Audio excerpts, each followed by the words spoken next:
What's up? Welcome to another video of the channel. It's been quite a while since the last one. So today we're going to I'm going to present a walkthrough of the sixth challenge of Flare-On 12, this year's Flare-On. Without further ado, let's get into it. So yeah. The challenge description says that nothing interesting basically. Maybe you should just procrastinate and finish up the last couple of challenges on the last day. Yeah. The rest 3 challenges basically are the hardest of the contest, of course. So they're baiting us.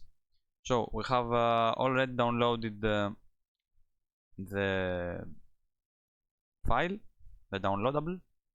And let's go ahead and extract and view the content. Okay, we see that it's just a single file, chat client.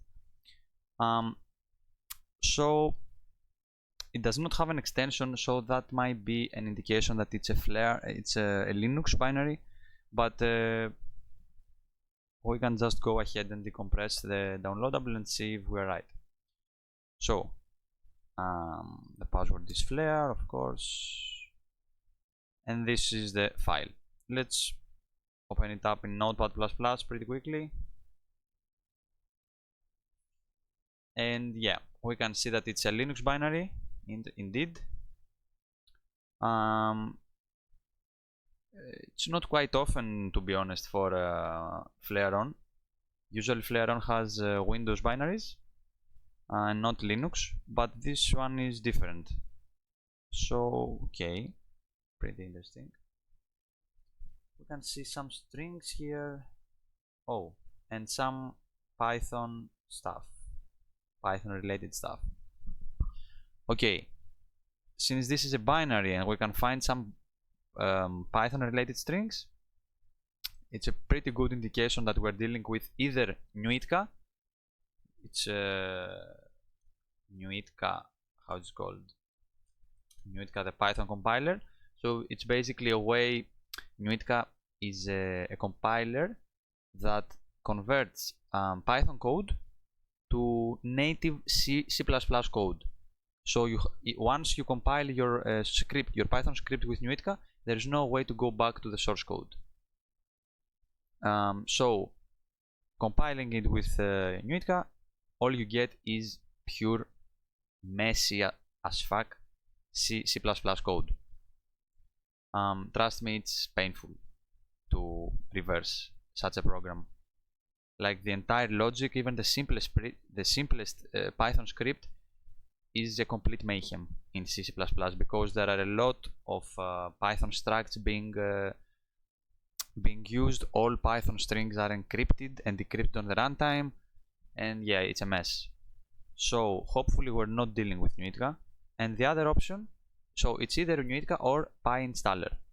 PyInstaller is I think the first challenge, yeah, the first challenge was PyInstaller. So we're pretty much familiar with this.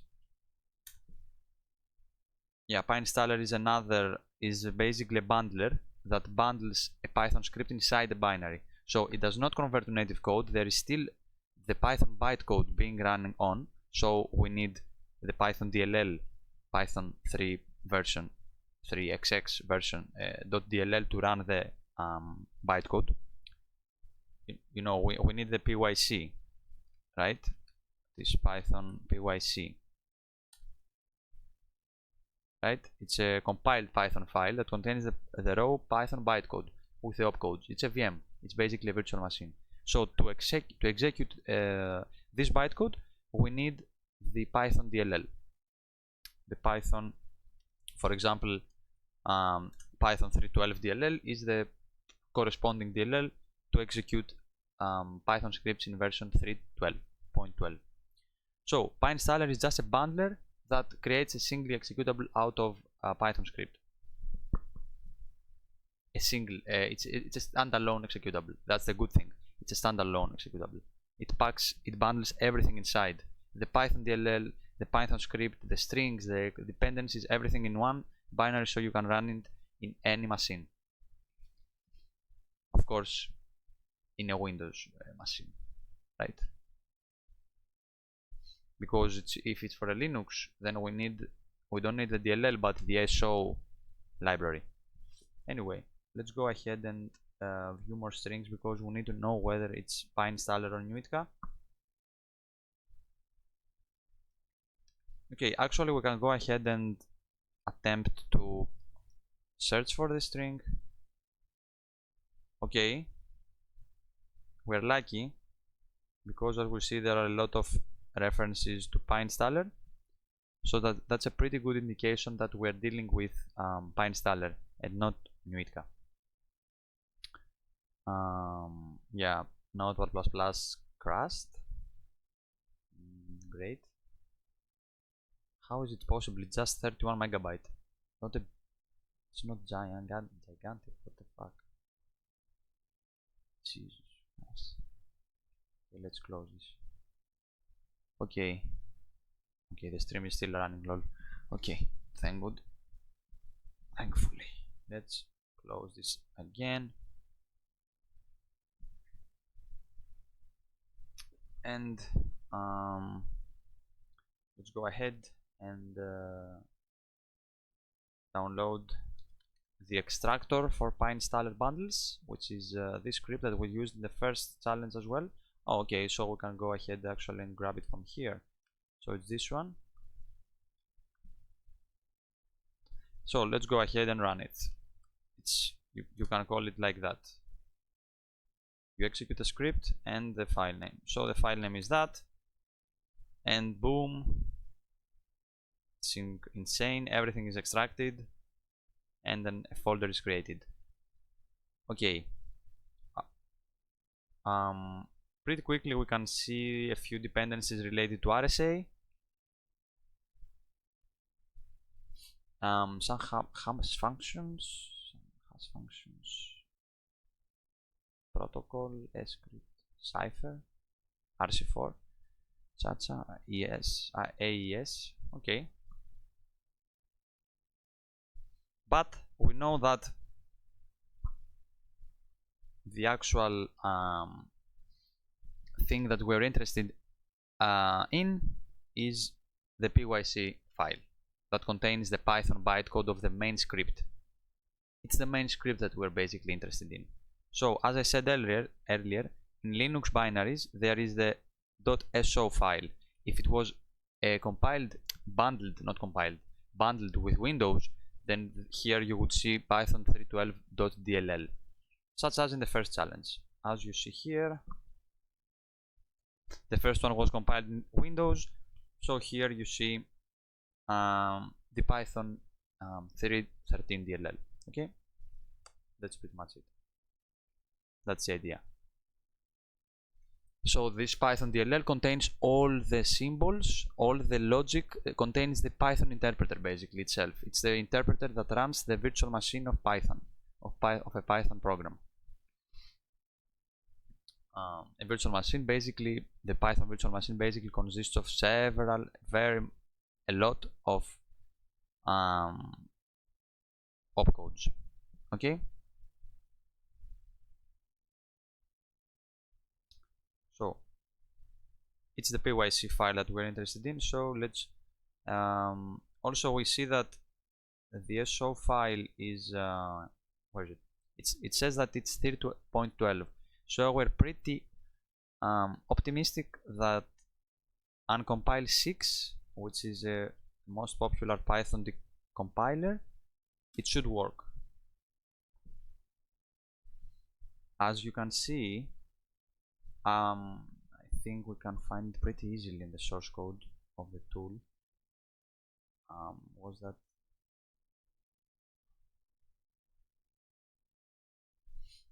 Okay, there was a list that lists the supported versions. Yeah, so it supports Python 3.12 as well. If I recall correctly, okay. It does not support Python 3.13 and above.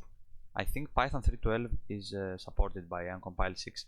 So let's go ahead and basically copy paste this, get it out basically from the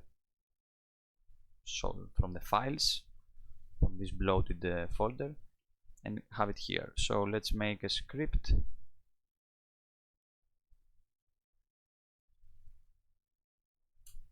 This is basically a temporary script. We're not going to use it. So I'm going to showcase the UV package manager of Python. It's very convenient. So right now, what the fuck?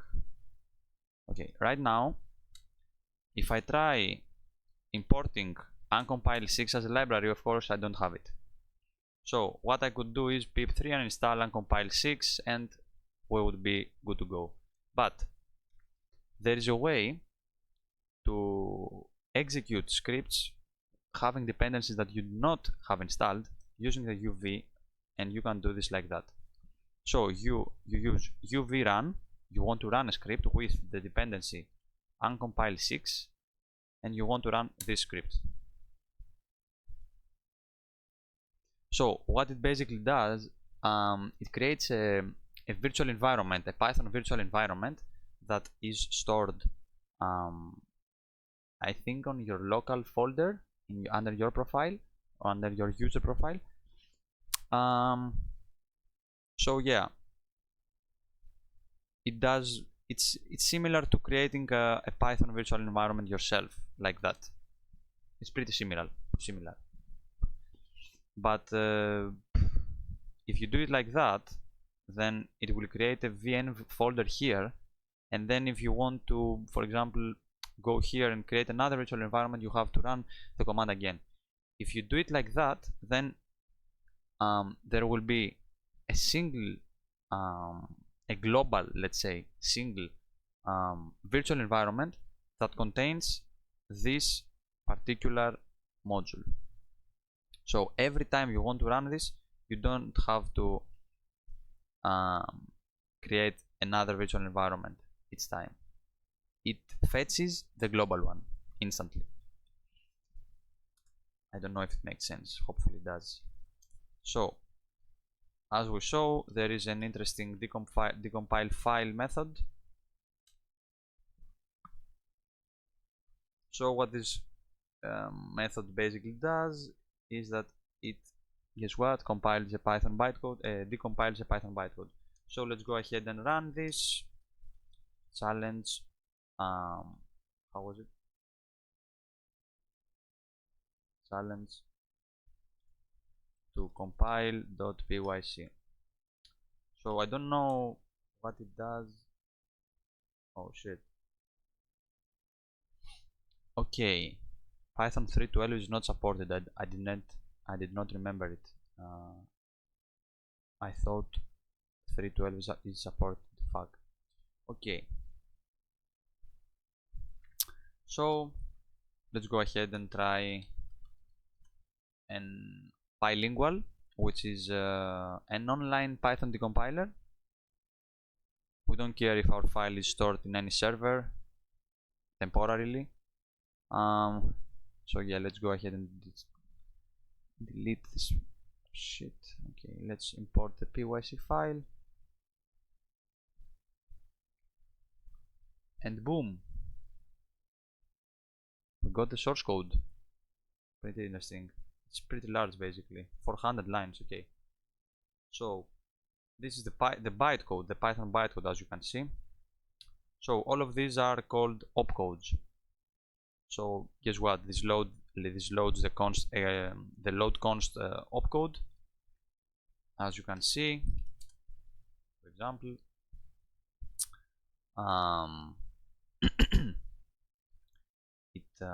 let's see.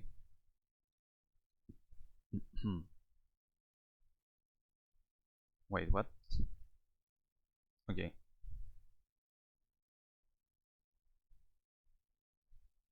Okay, wait, as you can see at the index 6 takes an op arg that points to which object should be loaded from the co-const tuple. Okay, I thought that load const just loads a constant.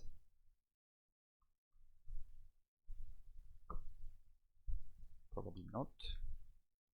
Pushes co consts. Ah, okay. So it takes the second constant of the scope, of the current scope, and pushes it onto the stack. It's a virtual stack of the virtual machine. Okay, good to know. This loads the first argument, this loads the second one, and then it imports the hashlib module, the hashlib library.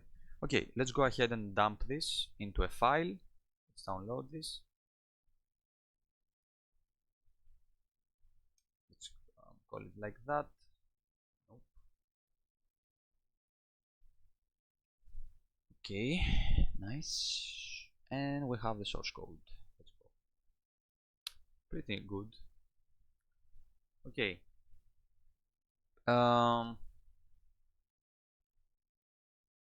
We can see that it involves some Ethereum and Web3 shit like blockchain stuff and smart contracts. Okay, so the source code is large. Okay, it's promising. Okay, the source code is enormous. So, opening a parenthesis here, this challenge had an unintended solution. Some idiot guys did something, I will show you in a while, that made this challenge pretty much useless. Like you could solve it in 10 minutes. It was one of the first 20 guys that solved it. Someone did something very bad, I will show you in a while. But yeah, that was pretty bad in my opinion. It ruined the challenge. It was one of my favorite challenges in this Flare-on. It's a shame. Anyway, okay. So we need to start from somewhere, right? It's huge.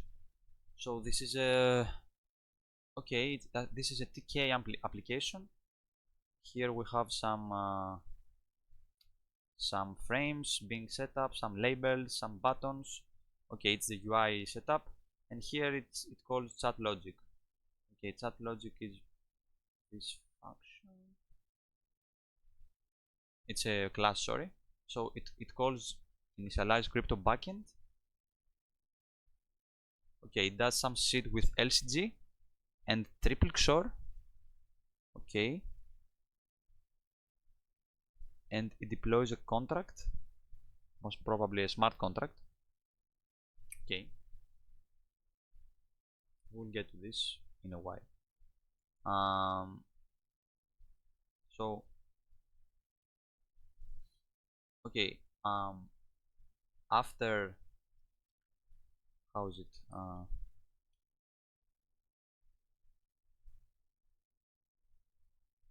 okay, it's basically a chat application. So let's see what happens when we send a message. Okay, so this function is called process message. Okay, it's this function. We can see that it involves a file, a JSON file. It writes some data to a JSON file, and it's basically the chat history being written. Okay, the chat history is basically the log entry, which is a JSON like that. So this JSON contains the conversation time, which is just the current time, the encryption mode, which is either RSA or LCG XOR. Most probably the LCG XOR is that crypto thing that we saw earlier, the LCG oracle involved with the TripleXOR. It's basically a combination. So it's either RSA encryption or LCG XOR. For some reason, there is the plaintext message being written and also the ciphertext. The plaintext is written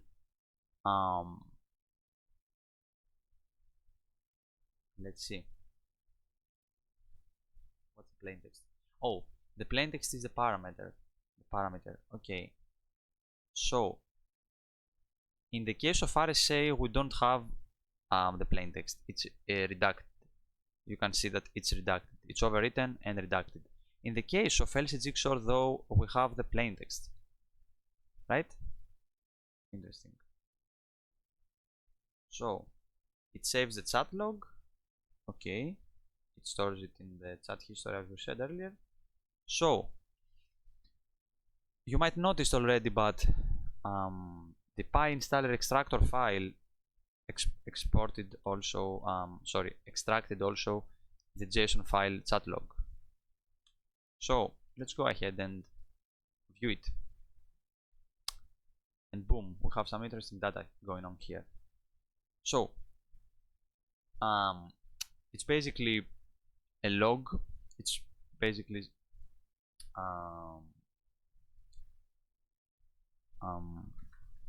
how is it called? Self-explanatory. Okay, it's a log.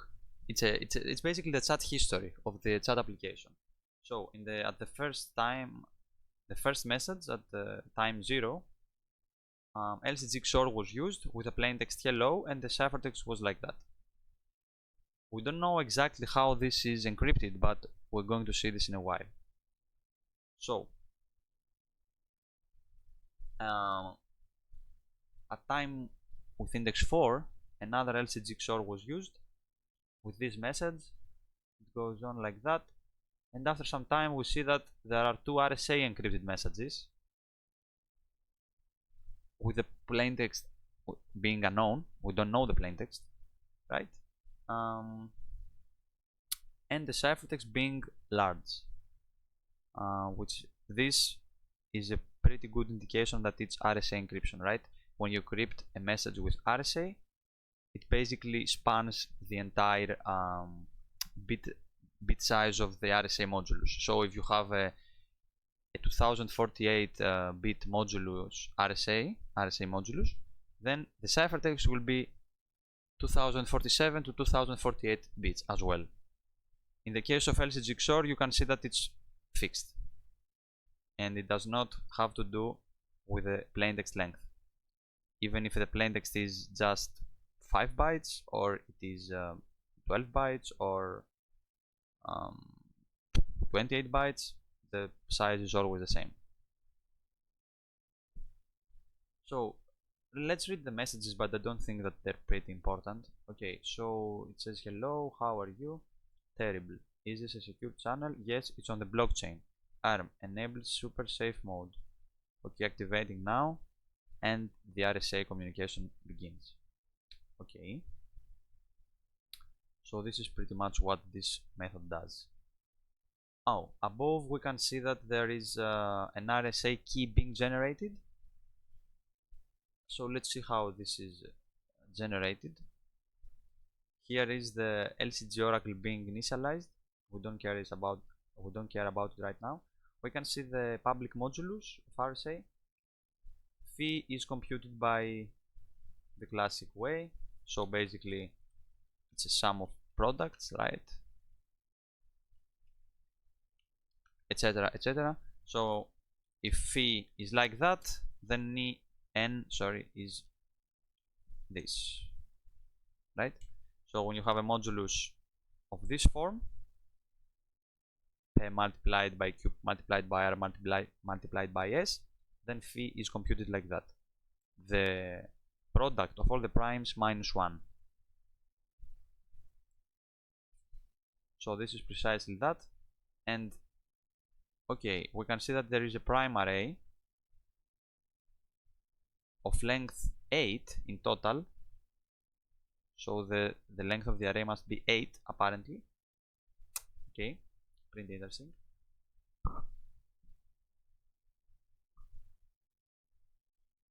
And the RSA, okay, interesting. The RSA primes are generated by the LCG. So for someone that does crypto, plays crypto CTFs and does cryptanalysis, this is a pretty good spot for to spot a vulnerability. This is a pretty good vulnerability spot. So we know that anywhere that LCGs are involved, it's an indication that there is something vulnerable here. And this is a bell ringing. thing. So LCG is used to get the candidate prime. If the prime is 256 bits, right, the prime is appended to the final array. So eventually we have an array of 8 primes, each one being 256 bits. So in total it's RSA 2048, right? So this is a modulus of 2048 bytes. Okay, this is pretty much what this function does. And most importantly, it writes the public key to the public.pem file. And guess what? It's extracted by the PyInstaller extractor. Voila. We can grab it and view it. Boom. So this is the RSA public. So let me explain now why this challenge had an unintended. Let's load, first of all, let's load this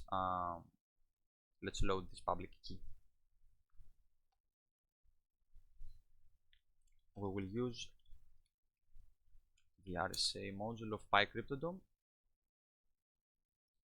So if I remember, it's import key, yeah. And it was how is the import string? No, I guess it's row bytes. Okay, I'm not pretty sure, but let's see. So I suppose it's pubkey.pem, was it? Okay, not found. Why? Oh, wait, what? Oh, it was public.pem. Okay, sorry. So it was public.pem. The fuck? Wait, what happened?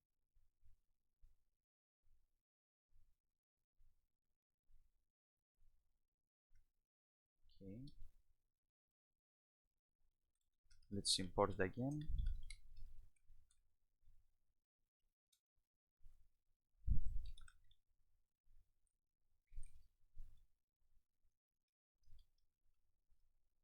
Okay, no, like that, and dot read. Okay, so we load the RSA key and we can see that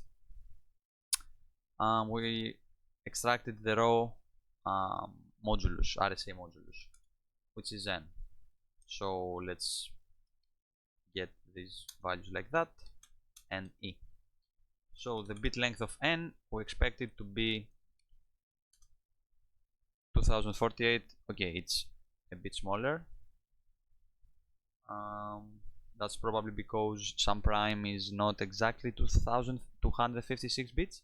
It's a bit smaller, but never mind, the idea is the same. So what was the unintended? There is a website called factordb. This website is a database with thousands, maybe millions of prime numbers. So you input it a number you want, and basically traverses all the prime numbers in the database and checks if it's a factor of this number. So you can, as a user, you can basically use this factordb, as you can see like that. You can report a factor, right? So yeah, you can either query it, or you can report a factor, which means that you can basically submit your prime factors for a given number. And if we enter this modulus, unfortunately we get the prime numbers immediately. That's a big problem. That's a big problem. We can see pretty quickly that we can solve the challenge as is. Of course, we're going to solve it normally after that, but let's see that what happens. So it's this. Wait, it's this number and this one.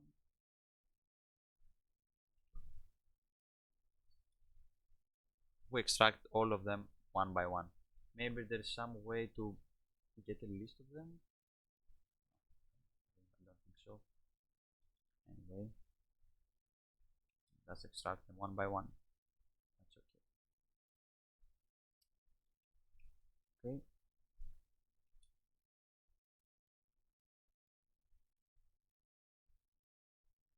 Cool. How was it? Okay,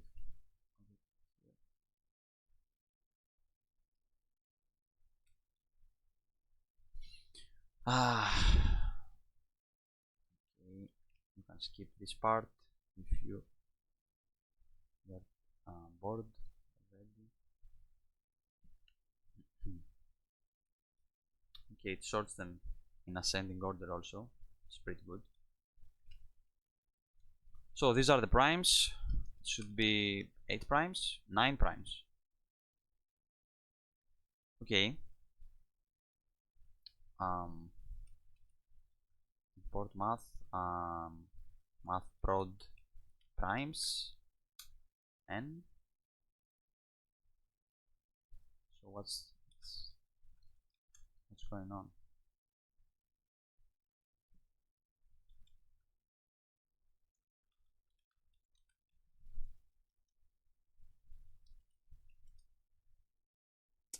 Okay, there's something going on here.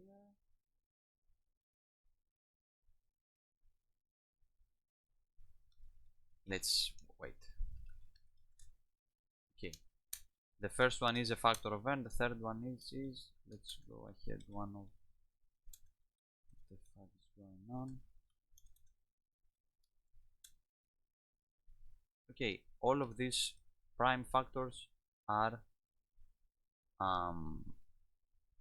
factors of the modulo.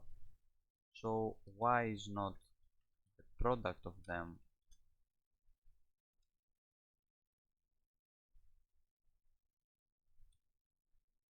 the fuck? Didn't get it. Oh,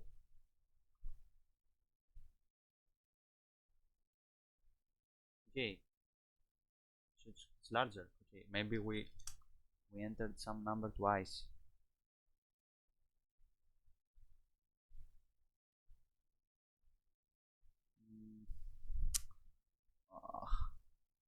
It's too bright. What the heck happened? It's 1, 2, 3, 4, 5, 6, 7, 8. What the fuck happened? Okay.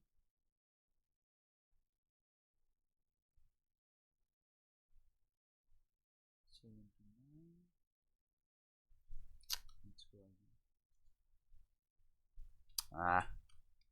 Let's print them. Let's print it like that. Okay. So 6 to 8, 6, 8, 4, 6, 9, 8, 7 to 9, 7, 53, 7, 6, 8.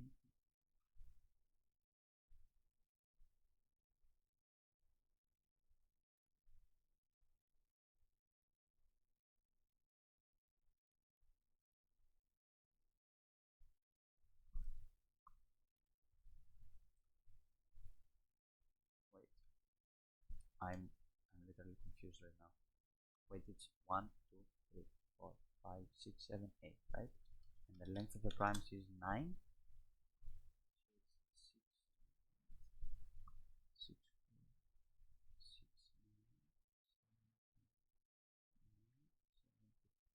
9, oh, this number is, oh fuck, I used it twice.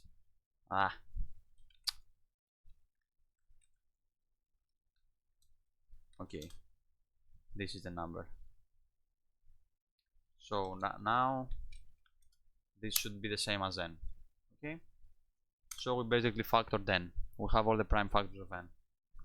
So for p in, so let's calculate phi. For p in primes, phi multiplied or equal with p minus 1, and this is phi. So let's go ahead and decrypt the last message. Oh, don't tell me it's RSA. Please tell me it's textbook RSA, please. No, basically let's convert it to a number immediately. Do not convert to bytes at all. So this is the ciphertext. E is that, and CDN. Yeah, something's wrong. Oops. Oopsie.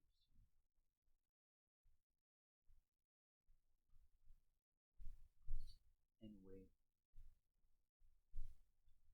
all I wanted to show you is that we basically, due to factordb, we basically know all the prime factors of n, and this is pretty much over because we have the factorization of n, and the entire challenge is about factoring n by exploiting the vulnerable LCG PRNG, and having the prime factors here is pretty the same, because the challenge is very interesting, honestly. But okay, personally I solved it manually without using factordb. It's basically the first thing I did. I inputted n into factordb, got the factors, but basically did nothing with them. Just want to verify that it works. I couldn't believe it initially. Anyway, okay, so how is the message encrypted and bytes? So it's plain text bytes.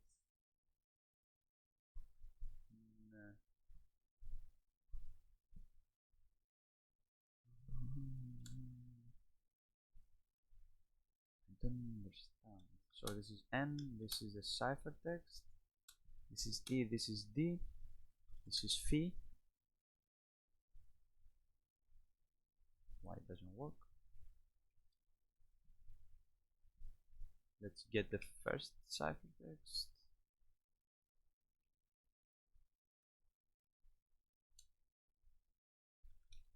Still nothing. Yeah, this looks wrong. I don't know. I don't remember what happens. But anyway, we don't care, I guess.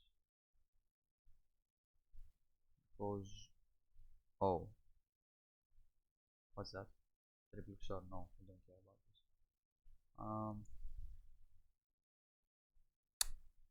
I don't know.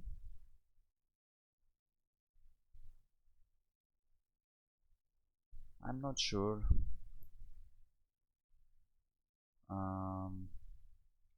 Yeah, anyway, let me take a look at the solver. I'm just curious right now. It's, of course, it's not required to solve the challenge, but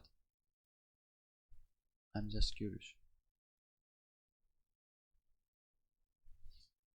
Okay.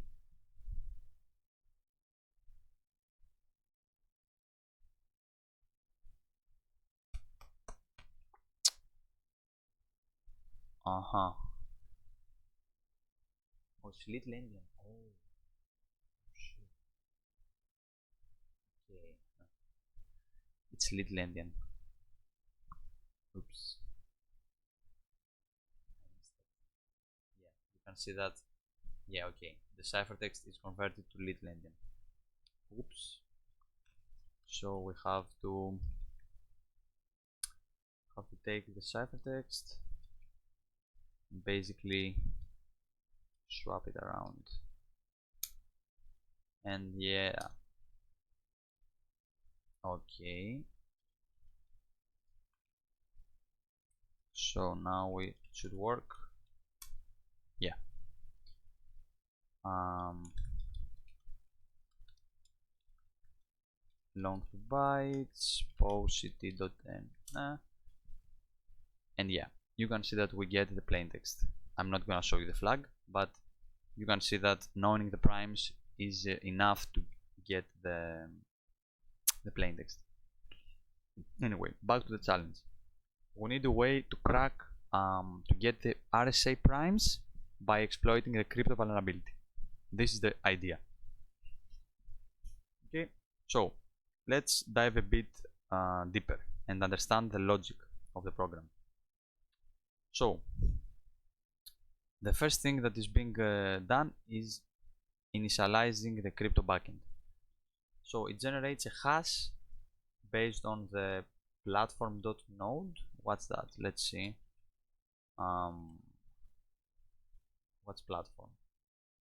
It should be platform.node. Oh, it's the name of the PC, of the current PC, right? It's this thing. Okay, so we're not sure. Yeah, so this is the PC. So actually, how can I say that? When this challenge was created and these ciphertexts were written in the JSON file, we do not know the computer name of the user that created this JSON file, so we were unable to know the seed. So basically this artifact is unknown. So if this artifact is unknown and SAT256 is one way, then there's no way to know the hash value. So this hash value that depends on the current PC name is basically the hash, the seed that will be used as the Okay.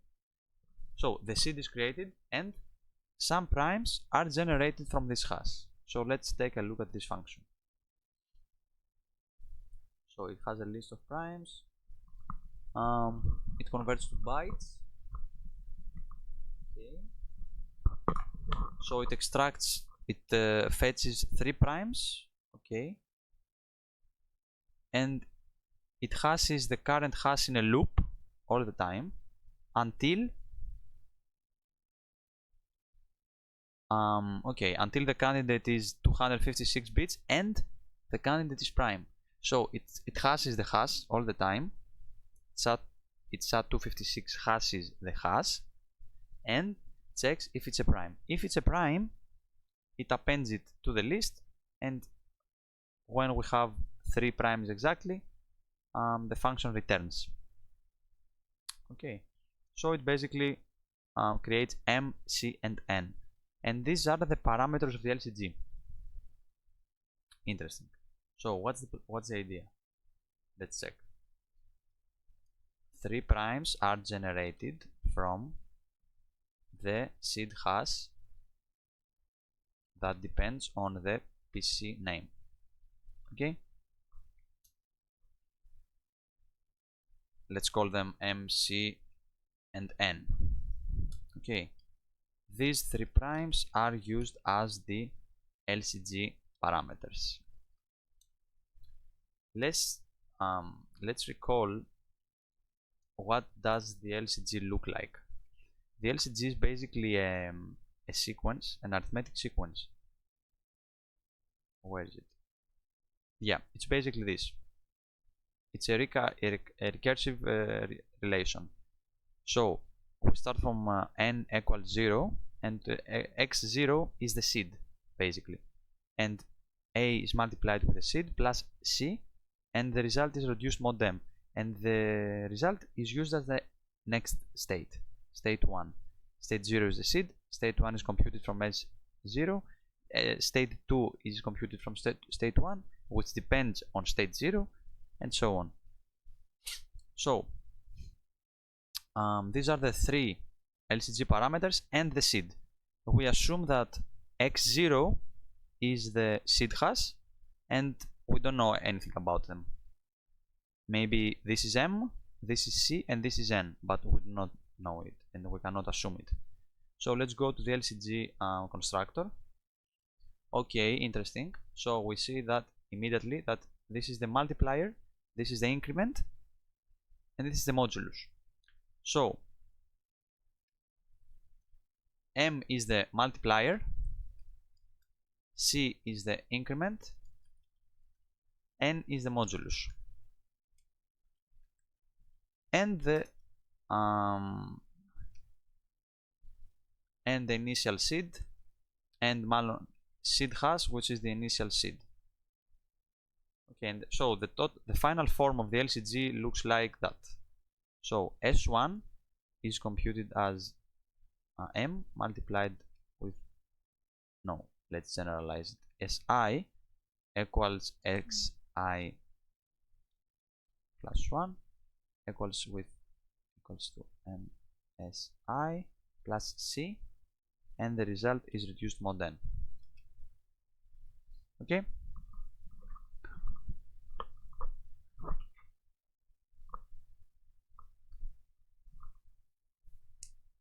So this is the final form of the LCG. So we know M, C, and N.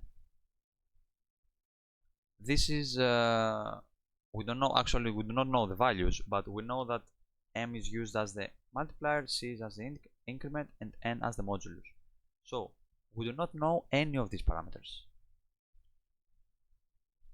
We will see that this is not a problem in a while. So let's go ahead.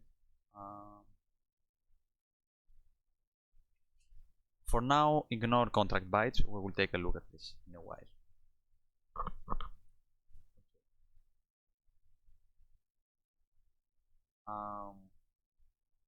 Generate primes from hash. Okay, and the LCG contract is deployed. The LCG contract has to do with these raw bytes, contract bytes that we saw above, but we do not care for now. So this is the first part of the crypto part of the crypto thing of this challenge. So an LCG is initialized with 3 primes fetched, generated from the seed hash, which depends on the platform, the current platform, and LCG is then used to compute the RSA primes. Great. So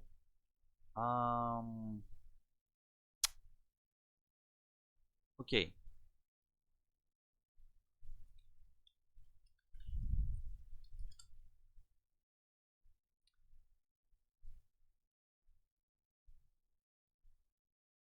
that was pretty fast. Anyway, I will show in a while. So let's take a look also at the XOR Oracle thing, TripleXOR Oracle. This is pretty black magic. We do not know what this is. It contains some contract bytes, and it calls some magic function encrypt. And this is basically where I was quite confused, and I wondered, where is the body of this method encrypt?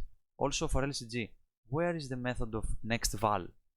So when getNext is called from LCG, so when we want to get the next output from the LCG, the logic of this function, the main body, is not present in the current script. As you can see,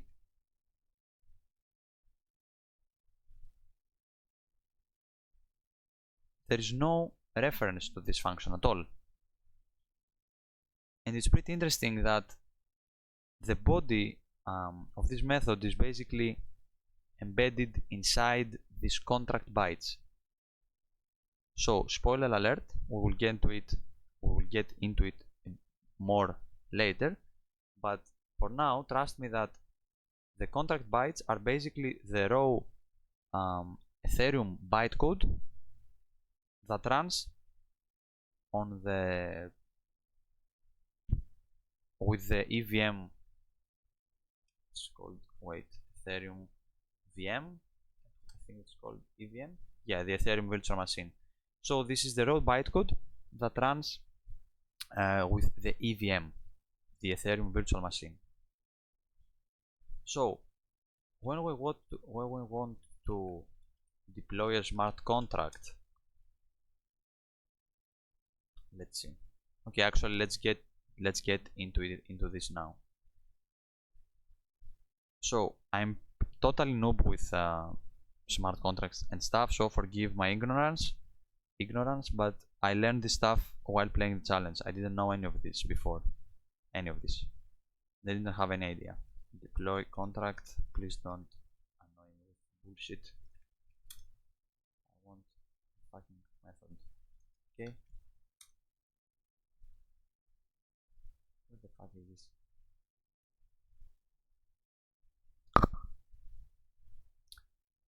Oh my god. Okay, it's part of the Web3. Okay, so deploy contract, smart contracts. Where is it? Oh, it's deploy contract. Okay.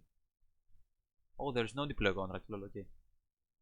Okay, so contract bytes. Okay, Python Web3. Okay, let's go into the documentation.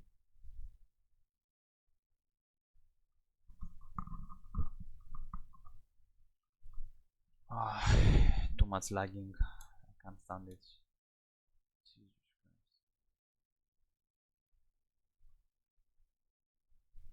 Okay, interesting. So, in the examples, you can see that you can create your own contract inside the Python and compile it on the fly with Solidity. So basically, Sol.cx looks like a Solidity compiler. Yeah, it's a Solidity compiler. So a smart contract looks like this. It's usually it starts usually with a contract, the name of the contract, and then there are some fields and some functions. So in our case, we do not have the source of the contract, but we have the bytecode, the raw bytecode.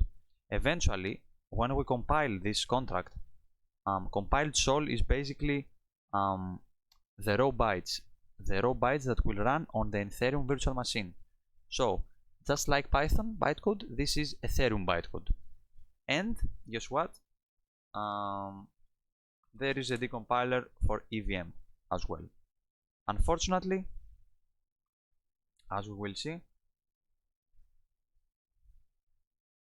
we can attempt to decompile this, but we won't get anything useful, unfortunately.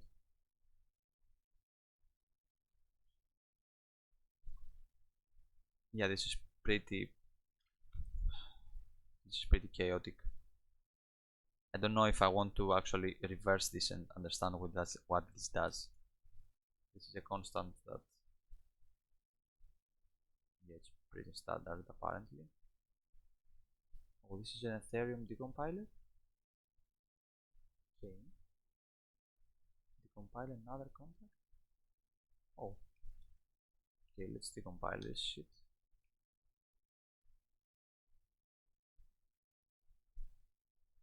As you can see, it breaks.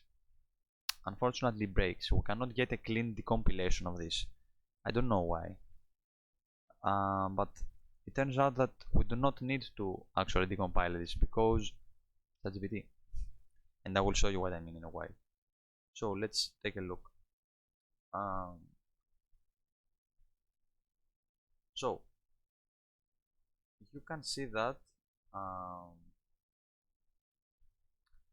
okay, this contract method is called and it expects two parameters, ABI and the bytecode. As you can see here, indeed, it expects the ABI and the bytecode. The ABI is passed as the second argument and the bytes are the first argument. So, for example, let's go to the LCG. The first argument is a contract bytes. This is the raw bytecode, and the ABI is this this JSON. Let's see beautifier. Let's see what this JSON looks like. Yeah. What? Oh my god. Yeah, it does not like.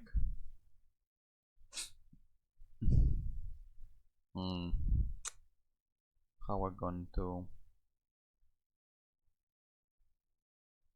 Oh, okay.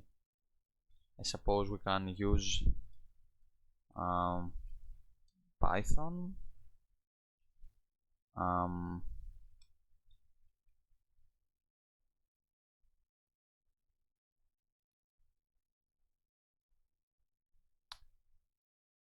Okay. The ABI is basically the description of what the contract bytes are about. So, EVM Ethereum, what is ABI? It's basically a description. Yeah, it's a definition. Yeah, it instructs the EVM virtual machine how to call functions on a compiled smart contract on the bytecode. So let me show you what I mean. What's the problem? Oh my god.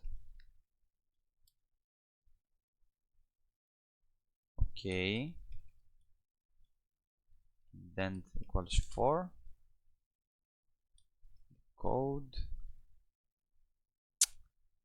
Shit. Okay, strs replace single quote with double quote. Okay, and JSON beautifier, and we're good to go. So the ABI of the LCG looks like that. It has a name. Okay, the name is nextval.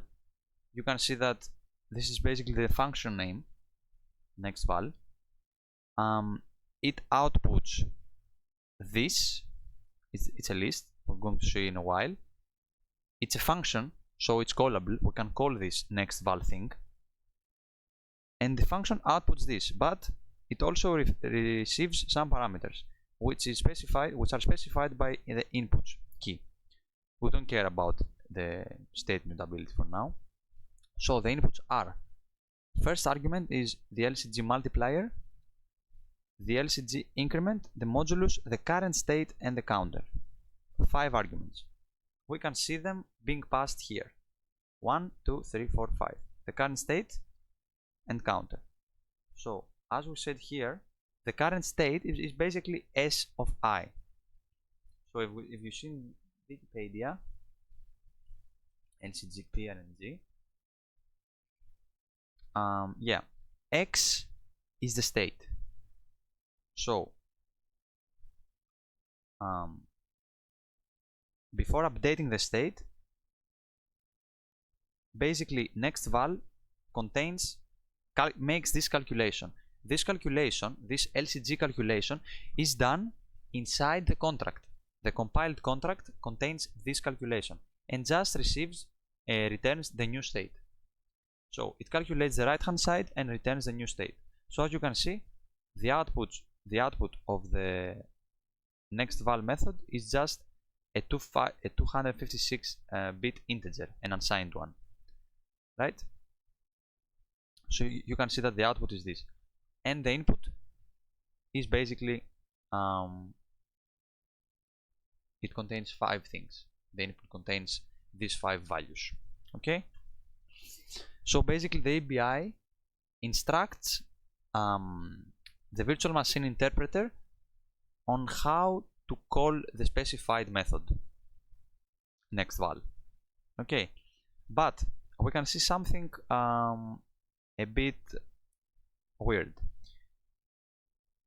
It's normal for the LCG to expect the multiplier, the increment, the modulus, and the state. You can see that these are required for this calculation, but there is also the counter being passed, and the counter is basically passed on the fly. It's a parameter of getNext, and let's see how is it. Okay, RSA message count. Okay, it's pretty simple. So the RSA message count is basically a counter that counters how many RSA primes are used, how many wait, yeah, it computes how many iterations, no, wait, yeah, it computes how many RSA candidates, prime candidates for primes, for RSA primes. What the fuck am I saying? How many candidates of RSA primes have been computed so far? It's just a counter. 0, 1, 2, 3. It's a linear one, a sequential one. Okay, nothing interesting. But the problem is that we do not know how this counter is basically how is this counter involved in the final computation. So it's just added, it's multiplied, what's the, how it's involved, we're going to see in a while. Okay, so what else is interesting?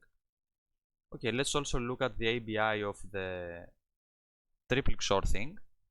So the ABI of this is basically this, and replace them with this S. And for the TripleXOR thing, okay, for the TripleXOR thing, a prime from the LCG is involved. The conversation time, which is, if you remember, it's this value 0, and the plaintext that's gonna be encrypted. The name of the function, it's a function, and the name of it is encrypt, and it outputs a 32-byte value. So if we go to the Ethereum type, not Ethereum, smart contracts. Yeah, it's a fixed size byte array capable of holding exactly 32 bytes. Okay. I don't see if it's big endian on little endian or little endian, but we're going to see in a while. Okay, and yeah, it outputs 32 bytes. That's pretty much it. You can see that the prime from LCG is passed here, the conversation time and the plaintext bytes. So how is this thing called? Okay, the prime from LCG is just an an output of the LCG. The conversation time is outputted here, so it's not secret, and also the plaintext is provided to us. So basically, okay, now that I think about it, wait.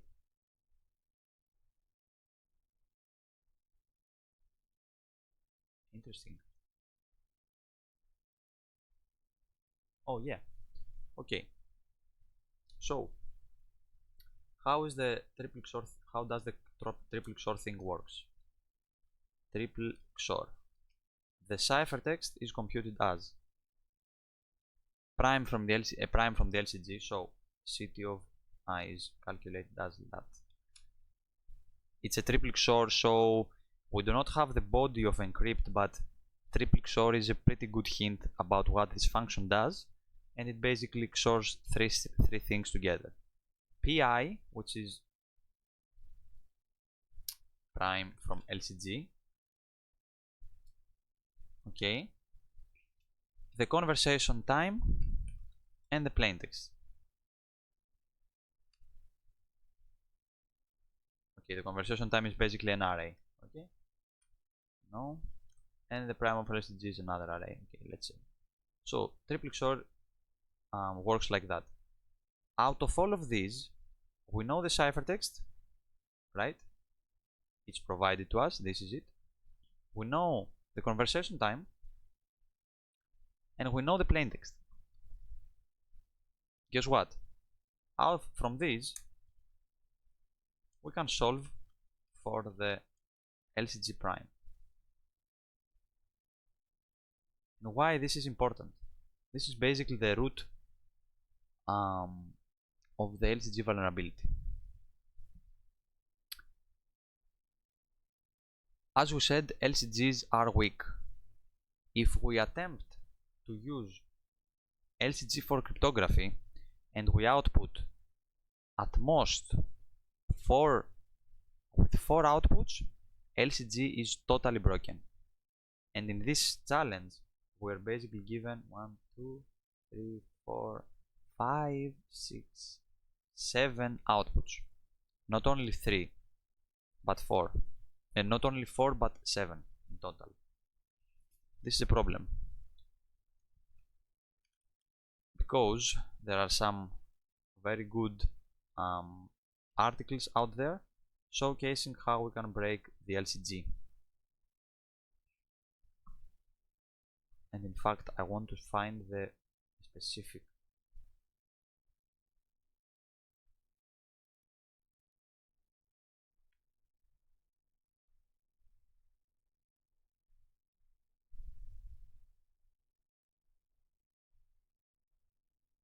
Okay, before that, let's take a look at our own. So suppose that we know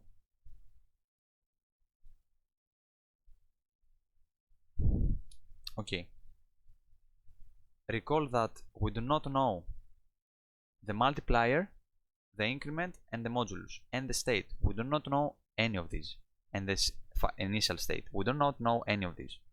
So basically S1 is computed like that. Let's not use the underscore for now.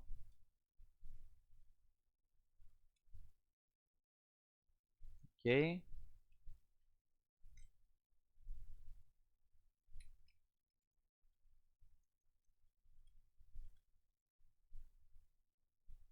And so on and so forth. This repeats, right?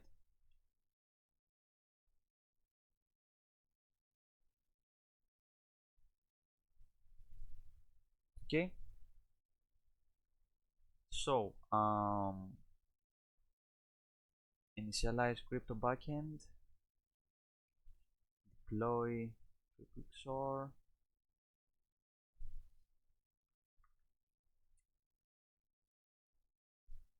Okay.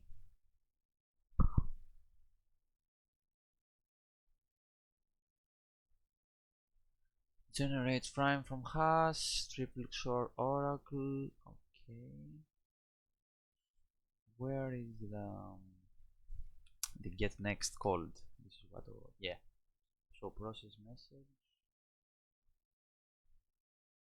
Okay. Okay. Encrypt. Yeah.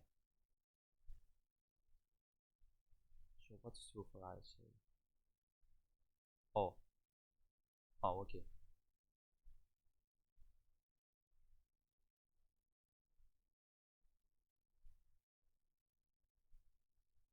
So look at this. Let's take a look at this. Suppose, for now, we suppose that we know the modulus n. So suppose n is known. Take a look at that. Okay, we said that the initial seed must be unknown. So S0 should be unknown. We do not know S0. It's the seed hash, right? And it's unknown. But we know 4 consecutive outputs of the LCG. Basically, getNext was initially called while generating the RSA key.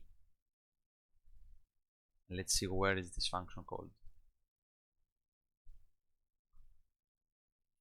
Super safe mode enabled, generating RSA key. Okay. Toggle super safe. Where is it called? Okay. Check button. There is a check button in the application. I'm bored to run it right now, honestly. It says enable super safe encryption. So when you click this button, this function is called, which basically generates the RSA key, and it calls where is it? So it generates an RSA key from the LCG, and it calls getNext. So what I want to see is that getNext is first called from the TripleXOR encryption. As you can see, in this history, the TripleXOR is done first, and RSA is second. So from here, from this point and after, RSA is enabled, and exactly at this point, getNext from the LCG is called for RSA. So LCG is called for TripleXOR before RSA. this is an important thing, because for the first message getNext was called, so for the first message s1 was used. So for the first message,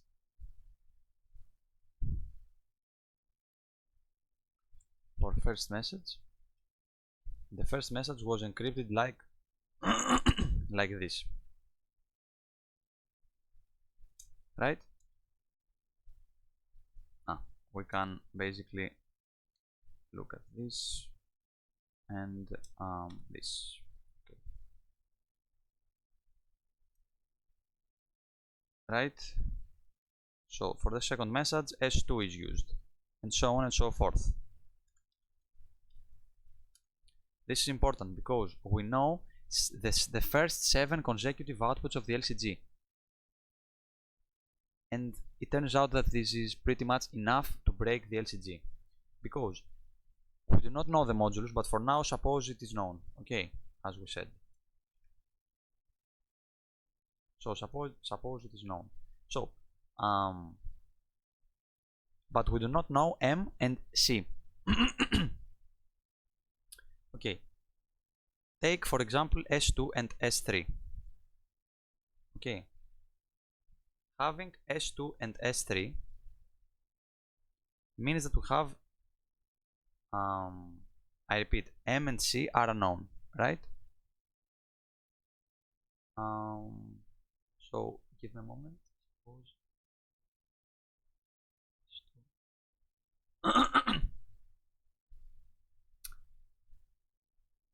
Okay.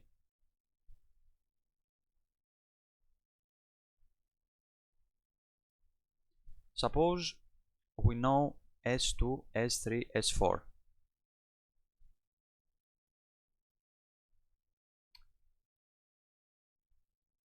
Yeah, S2, S3 and S4.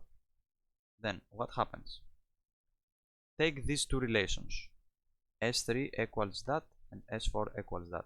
Let's subtract by the two hand sides. So S4 minus S3 equals M multiplied by S3 plus S neon minus, sorry, Greek, mine M, and all of this is reduced mod N, right? So what we did is basically we subtracted these two hand sides. We subtracted the left hand side from the this left hand side and this from that. And look at this. C, there is a C here, here, and here is another C but with a minus. So if we apply the operations and we expand this parenthesis, we basically get this, and C minus C is basically 0, so we get rid of the one unknown. And look at this, we are left with only one unknown, M. So we basically can solve for M pretty simply, like that.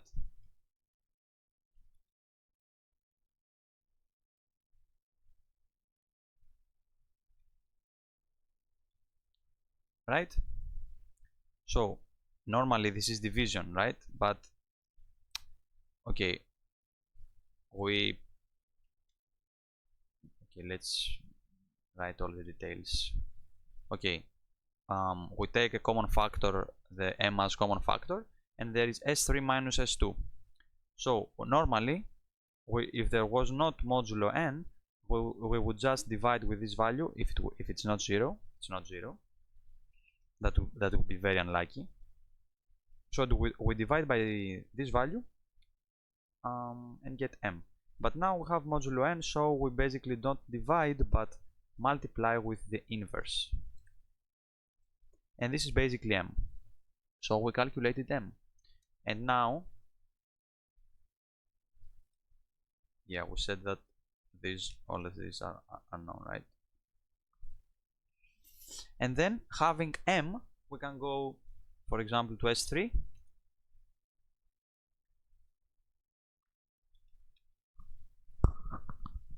right?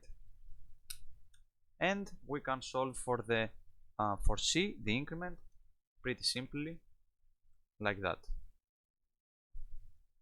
We just moved it to the other hand side. So S3 minus M multiplied with S2, and this is the increment. And having M, C, and N, we can find S1 from S2, right? So we can compute S1 like how? Like that.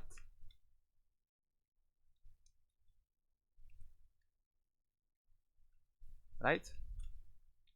So this is, we move C to the other hand side, S2 minus C, and we multiply with the inverse of M, and that would be S1. And having S1, we can solve for M0 with the same way, like that. And we got the seed of the LCG. But from all this process, we assume that we know N. In our case, we do not know N, the modulus, and this is a problem. But it turns out that having at least 4 consecutive outputs, not consecutive, having at least 4 outputs, it turns out that it's enough to break the LCG. So let's go ahead and see how. We will take some time to investigate here. LCG cracking, unknown modulus. What's that?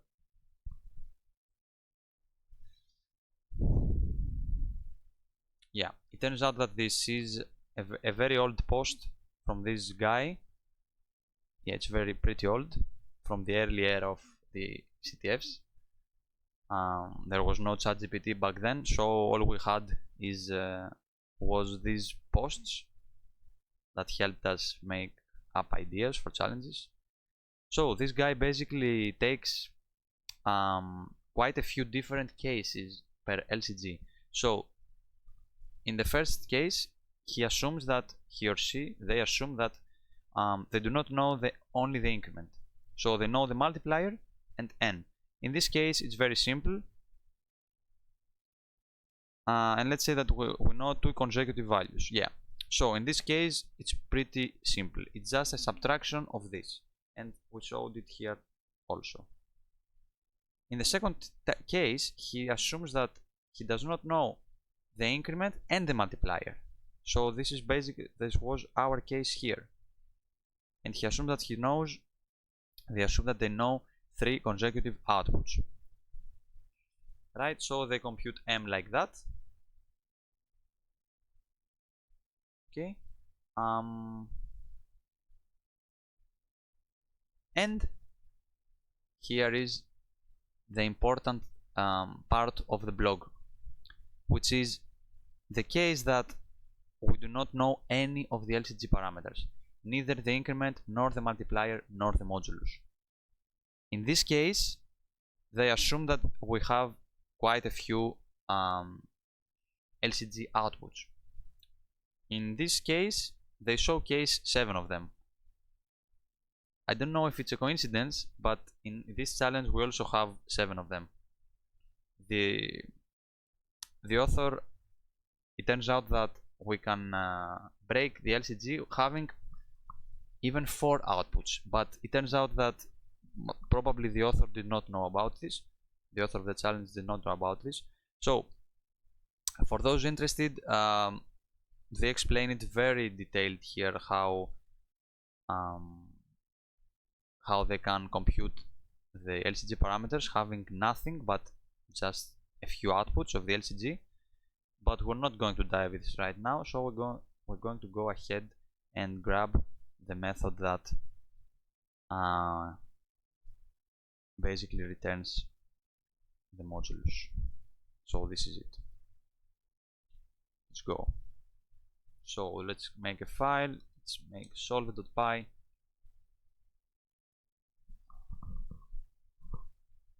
Okay. So what's that?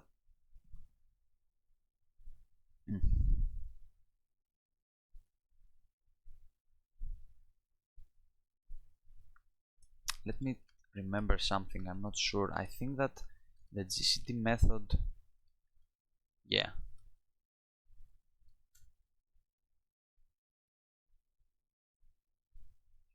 I'm pretty sure this works. So s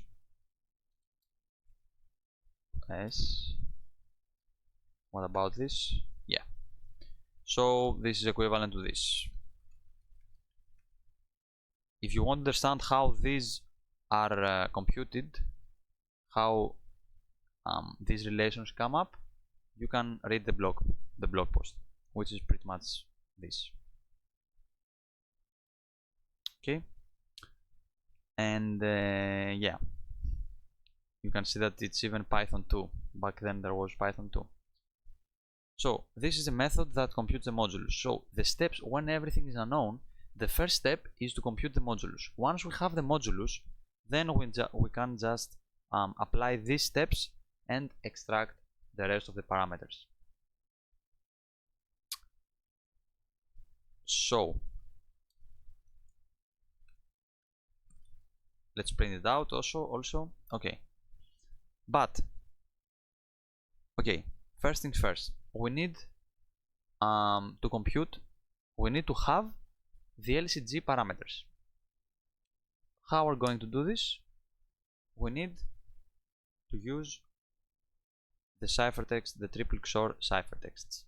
So let's read chatlog.json, right? Read it, and let's load it as a JSON file, as it is valid JSON.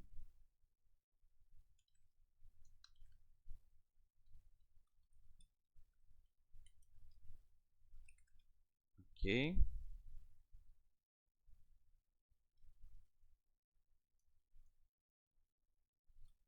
Let's print a log. What the fuck? Oh, it's chat underscore JSON. Okay. Pretty good. Okay.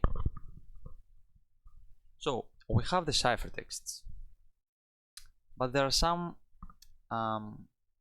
when we want to go ahead and actually implement the state recovery, there are quite a few things that we're not sure about. For example, the plain text has a different length than the ciphertext, and the conversation time as well. Conversation time. Okay, all of these have a different length. So this is where the ABI comes in. The ABI tells us how can the application, the EVM virtual machine, the EVM interpreter, basically use these values. So let's take S. What's that? It was no, that was this. Yeah. Okay. So no, sorry, we want the other one. Apologies. Yeah, we need this one. So you can see that plain text is just a string. Conversation time is basically converted to a 256 integer. Okay, and the prime, okay, is a 256 integer, and the result is just a byte32 string. What is the endianness of byte32 type in Solidity?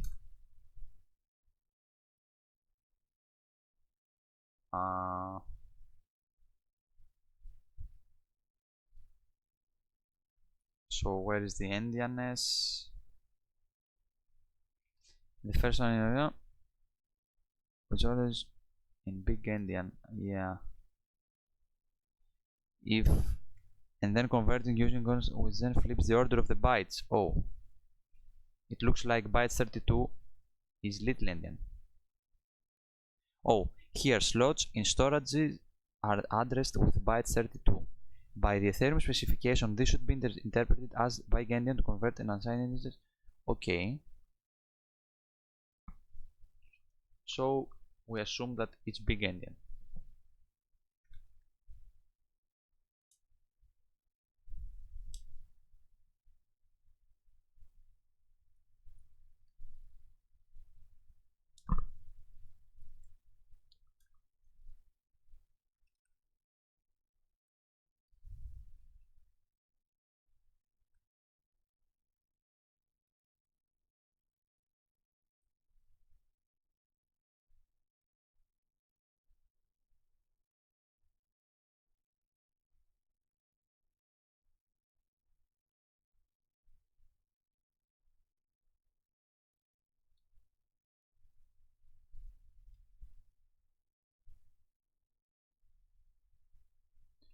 If L mode is shown equal LCG-XOR, so this should be it. This should be this, else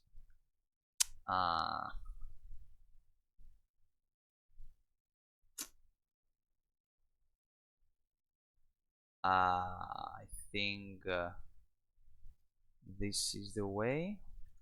Yeah. So these are the ciphertexts. Okay, all of them. And we want bytes from hex. Okay, great. So let's import the XOR method.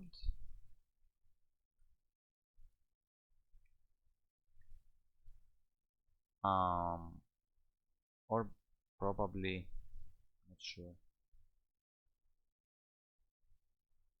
Yeah, let's use this.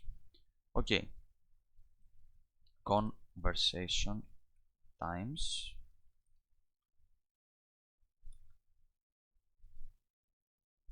int 2 bytes L conversation time, right? Length, we needed to add padding to 32 bytes in big endian, I suppose. For in logs, if actually let's make a normal loop. Yeah, it's better. Okay, ciphertexts conversation times plaintexts. Okay, okay.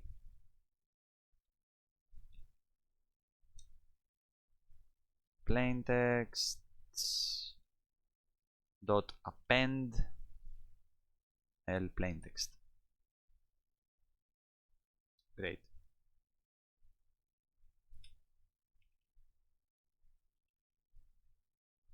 Sorry, yeah, okay. So I want just this and this. No, just this. And ciphertext.append. Okay. Conversation times plaintexts. Yeah, it expects byte order.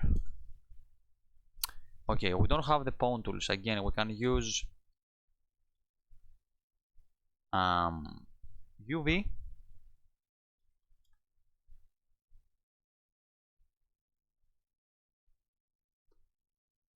How UV Python script. Let's see.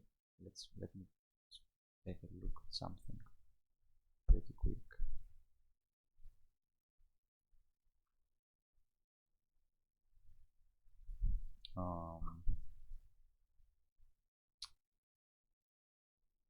What's that? Oh, okay.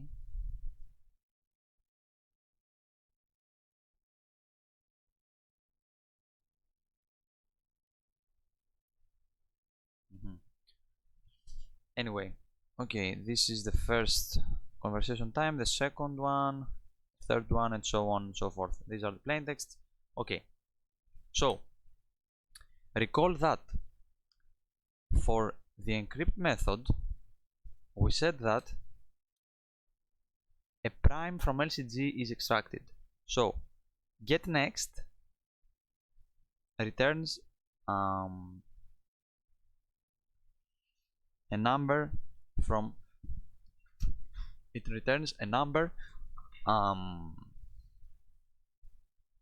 from the LCG. Okay, it computes the right hand side and returns the next state. So computes this and returns this, and this result is used for the encryption. So we assume right now we're using big endian. Everything is big endian. Okay, so we padded the conversation time to 32 bytes. Let's do the same with the plain text. So let's add, okay, so we need that many null bytes,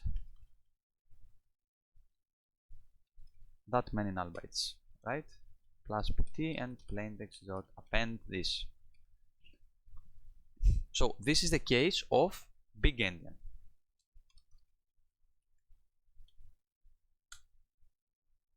So for the case, what's problem? Oh, encode. Yeah. So in the case of big endian, we pad everything to 32 bytes. And now for CTP T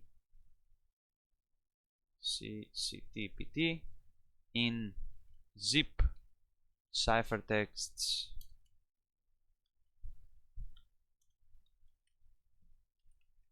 plain texts print XOR CTCPT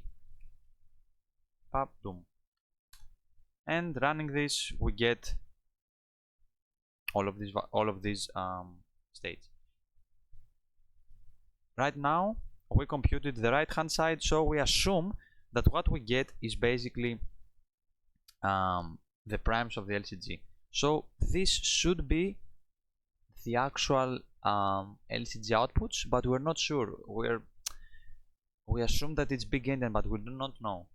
We could go ahead and ask ChatGPT and stuff. Okay, this could be, but let's do some testing first. So how do we know if it's the right, if they are these are the right values? So let's create a states array, and bytes too long. Let's append the states and try to crack unknown modulus and print the states back.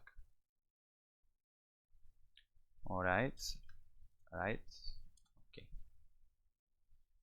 okay, we got a modulus of 1. Yeah, this is bad, because this means that we must fucked up somewhere, and now we will start guessing. It's little endian, we should reverse everything. Let's try this as well. Probably we see what happens, but it's pretty weird. Okay, it would be very convenient if we could have an oracle that we could call this encrypt function and see the results ourselves.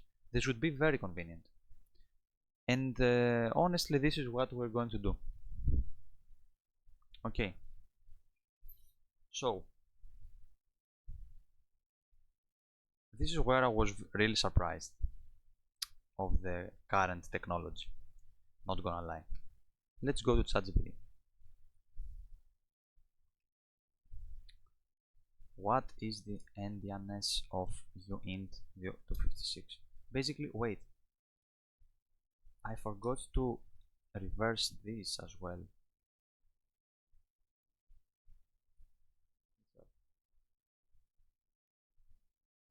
Oh wait, yeah, reverse XOR. It's still 1.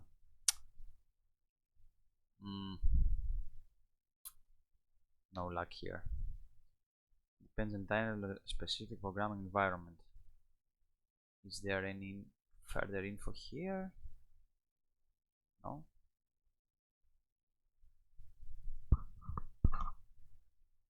So let's try asking ChatGPT what's going on here. I have this Web3.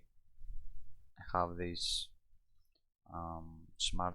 this contract bytecode and the ABI below. What is the endianness?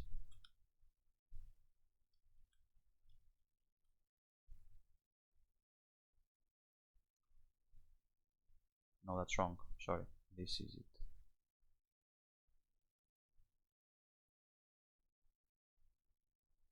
Of conversation time of the output, plain text, and conversation time. Let's see what it responds with. Oh, let's use the not the pro one. Sorry. Oh fuck. Ugh, what the fuck is this? Fucking.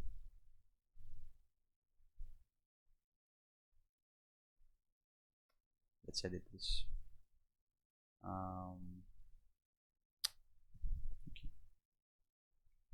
We do not want the pro model. It will take a while.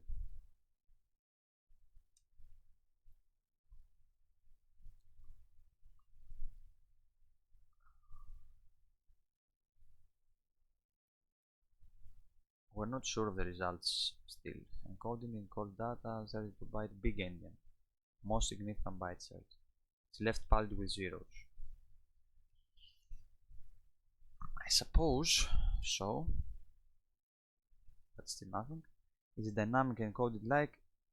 Okay, the plain slot contains a 32 byte offset. Big endian.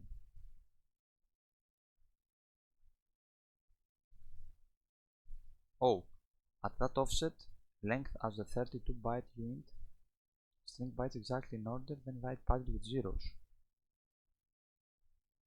So the offset and length are big endian. The actual bytes are not endian swap, they are just the byte sequence of the string. The function which is exactly in the order produced by the AVM. An integer. Okay.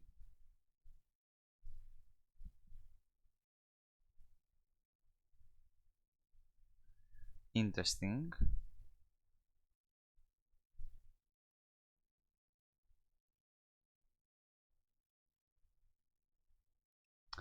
So it should be like that. If not like that, then this. Oh, here we go. Okay, interesting. So the conversation time is big endian, so as the ciphertext, but the plain text is right padded with zeros. I don't know why. So yeah, XORing all of these, we get a modulus.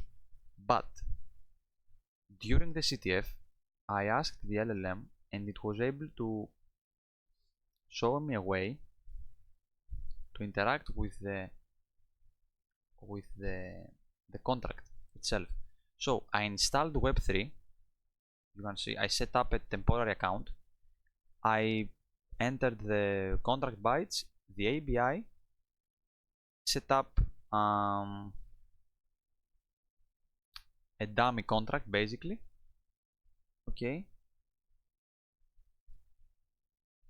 And using basically this line, the same as here. So yeah, I created the contract, and from now on I was able to interact with the encrypt function. I was really surprised that I was able to do this. For example, take a look at this.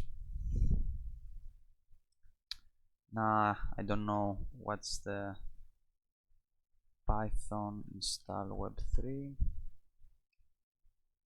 So it's just web3, okay. And ftester,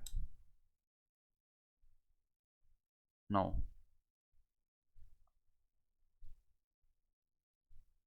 Let me copy paste this pretty quick.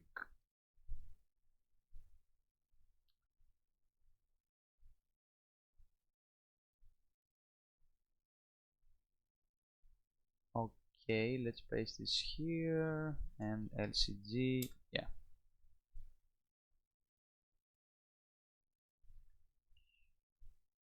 Oh, I'm still using the pawn tools. Okay, then we need pawn tools as well.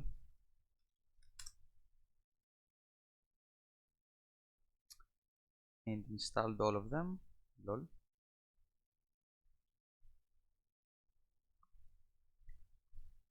Yeah, it fucked up. PyEVM not found.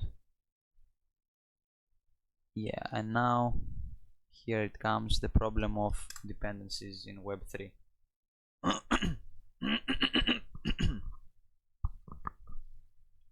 Oh my god. Package PyEVM. Yeah, I need PyEVM as well.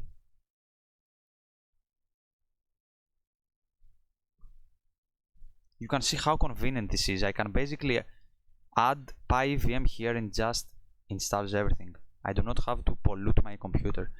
Look at this. We got the result. We interacted with the function and we just got the ciphertext. So, for example, let's use a prime from LCG being 0 and the conversation time being lit and the plaintext hello. Let's see what the output will look like.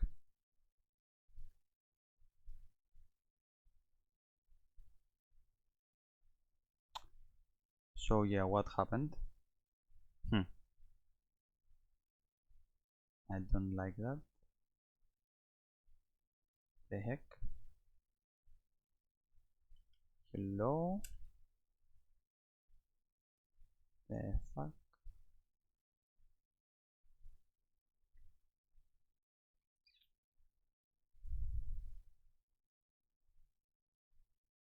Okay.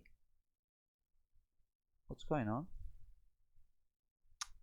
Why don't I get the update thing? Oh yeah, because I'm stupid. I'm editing the wrong file. Fuck yeah. So let's convert this to 0 and run it. Okay, so it's very clear now that the plain text, basically let me convert this to just a null byte. Yeah, you can see that the plain text is left padded. So let's use the primary CG of 1. The plain text is on the right and the left, and it's just right padded with zeros. But the XOR and all the operations happen LSB first in big endian.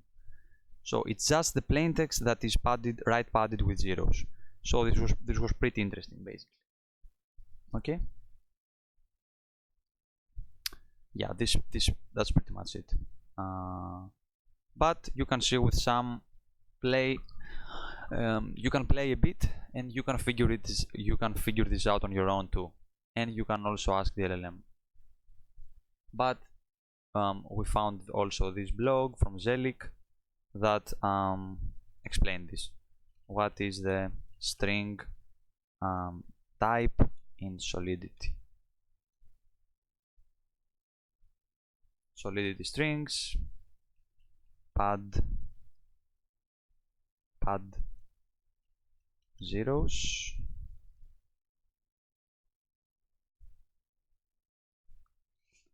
Yeah, how I'm going to test this out.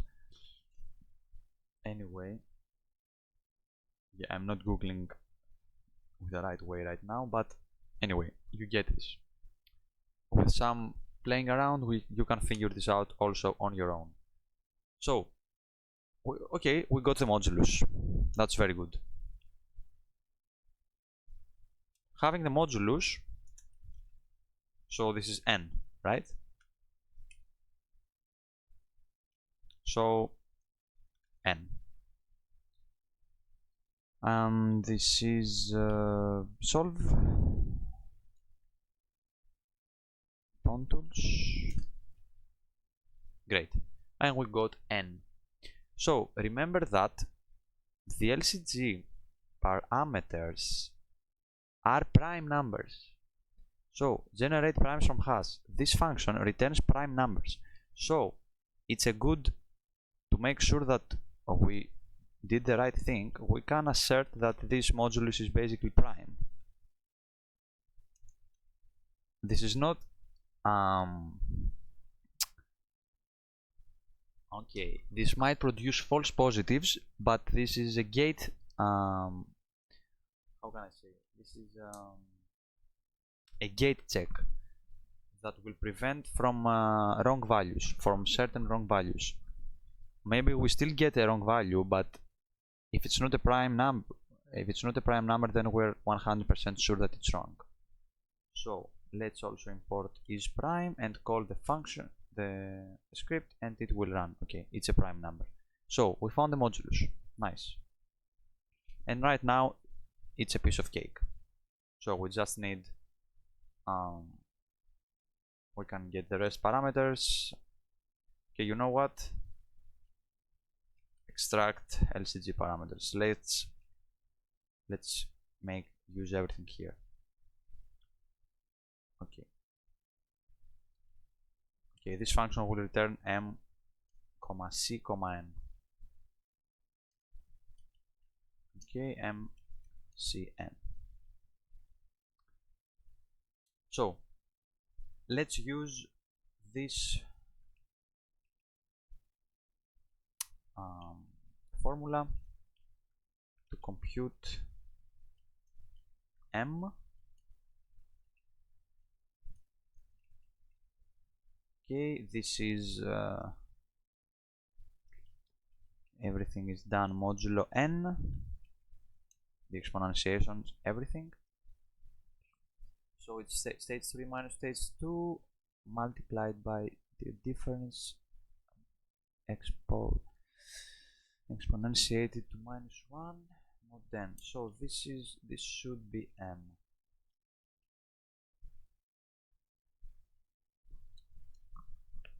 Oh my god.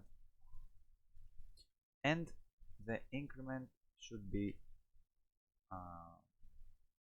just this, I guess.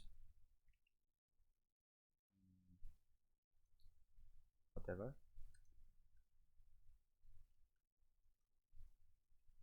Okay, let's run this. Okay, and here is where the mindfuck happens. I asked a lot of other players that solved this challenge, and they were not able to answer this question for me. It turns out that the source code that looks like it produced these magic numbers is not 100% correct, aligned with the actual values being computed. So while all of these three parameters should be prime numbers, for some reason m is not a prime number, while according to the source code it should be, while according to the source code all of these should be prime. But computing those, it turns out that m is not actually prime, and I'm not sure here why this happened. If anyone has any idea why this happened, or even the author, if I'm lucky enough that the author sees this video, they can answer to me what happened. So let's basically disable this check, because it will produce an assertion error, and we get the LCG parameters like that. Great.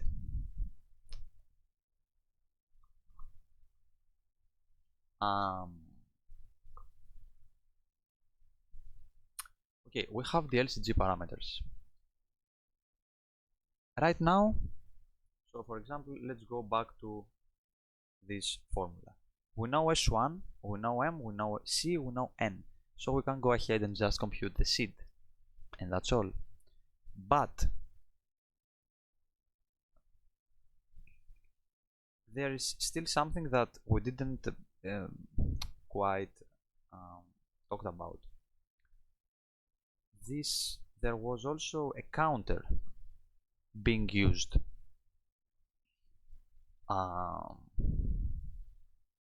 in the next val function. So let's go ahead and ask the LLM basically decompile this contract bytecode in Python for me.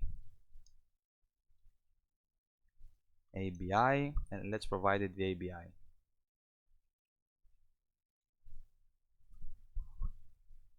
And it's gonna be pretty interesting.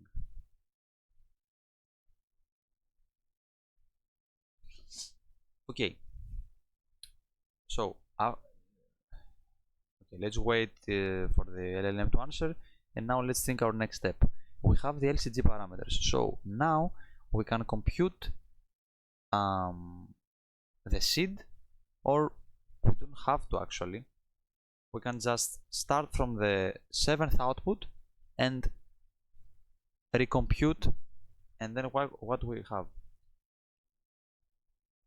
So until this step, give me a moment. So these 7 values were used for the TripleXOR thing.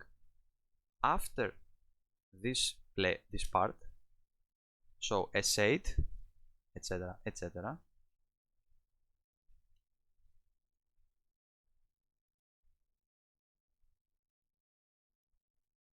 all these values were generated for RSA. So since we have the internal state of the LCG at this point, we have synchronized with the LCG at this point, we can basically run the same function that computed the RSA primes and compute the same primes. So it's like we just take this function. No, sorry. What's the function? Yeah. We take this function and we just run it as is. And since we know the seed, right? The seed at this point is S7, right? So for the RSA part, the seed is not S0 because S0 was for the TripleXOR. For the RSA part, the seed is S7. So we're going to start from this and we're going to run this method, and you see that we eventually will get all the primes. So let's go ahead and do this. Yeah, so get RSA primes.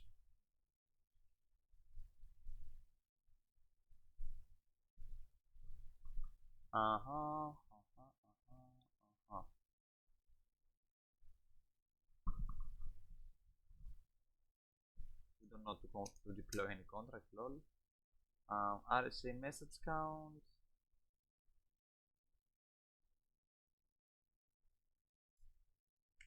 Okay.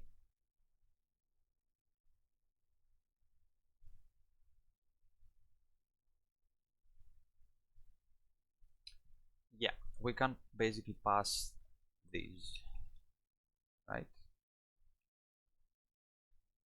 N, C, and M. So now we have quite a few different options that we can do.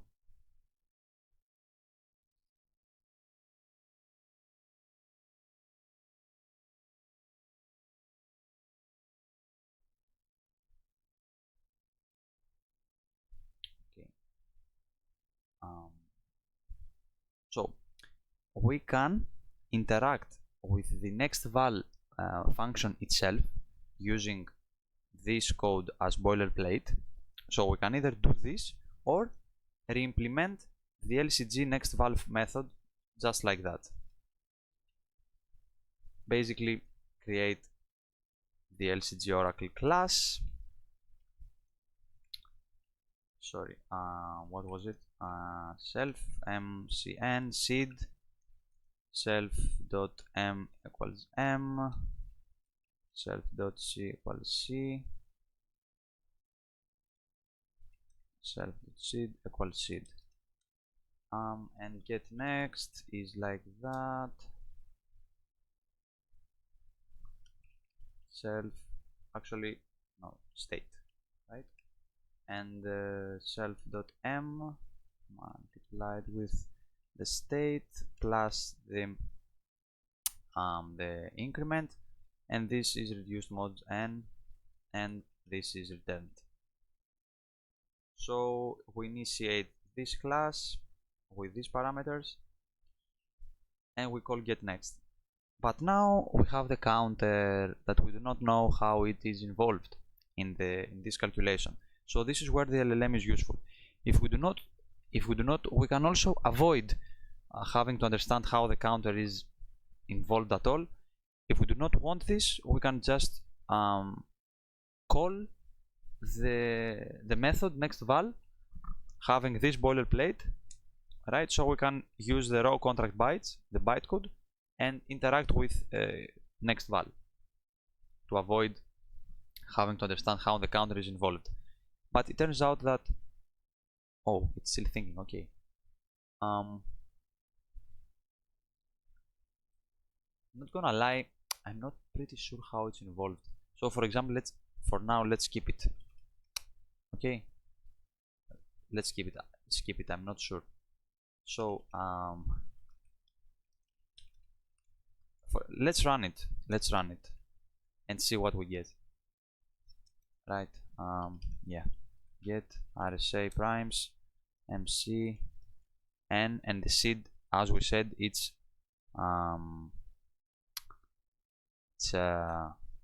wait, this is S0 S1 S6.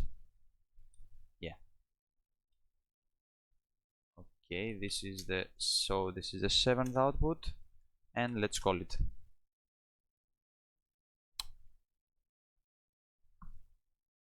Okay, so how many of them?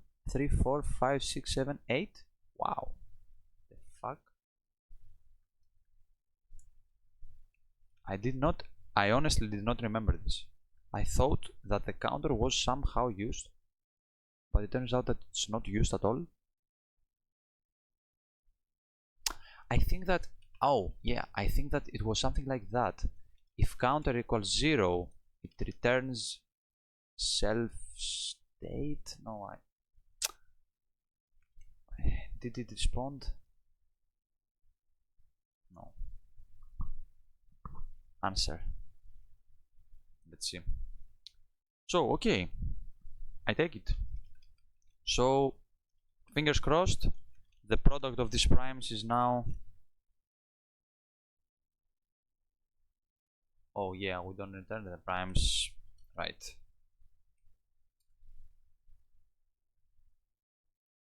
What's wrong?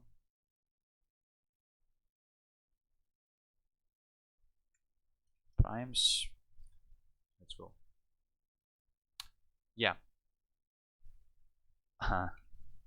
You thought that it would be that simple? Nope. What's wrong? Actually, 1, 2, 3, 4, 5, 6, 7, 8. What's wrong?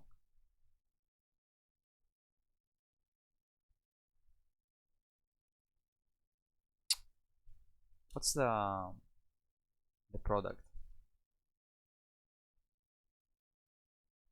Oh shit. Oh, what the fuck?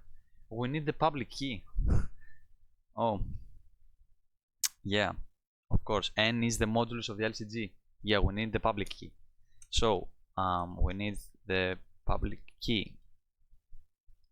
Yeah, read RSA import key n comma n, capital N comma e, like that, dot e, and let's see if it's true.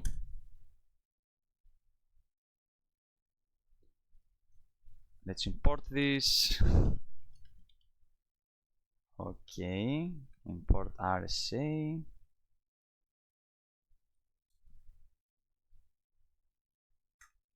And it does not work. Let's see why. Math fraud, primes, did it respond yet? It did.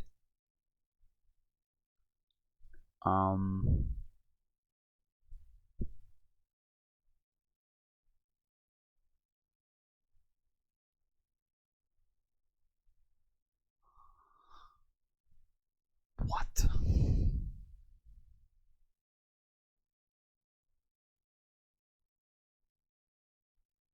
Okay, it says, the LLM says that the counter is just the number of iterations that the LCG runs. It looks like,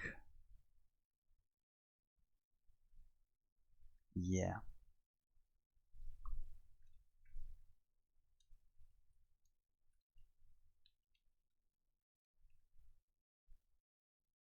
Yeah, we need to assert that the candidate that we found is indeed a factor of n, right? Okay. So this basically returns the number of iterations. Okay, I got it. Let's run again. Okay, we pass it also the modulus. N is not defined. Of course it's not. Yeah, like that. Let's see what happens now. Okay, all these are indeed factors of n. But 3, 4, before the assertion there were 8 of them. After the assertion there are 7 of them. So we're missing 1 prime. How are we going to get the final one? Right, we need just to append n mod and divide by the product, and we get the final prime, right?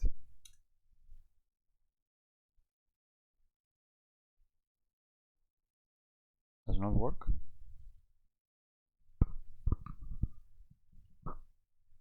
Okay, then I'm not sure what happens. Give me a moment. Okay, so this is n.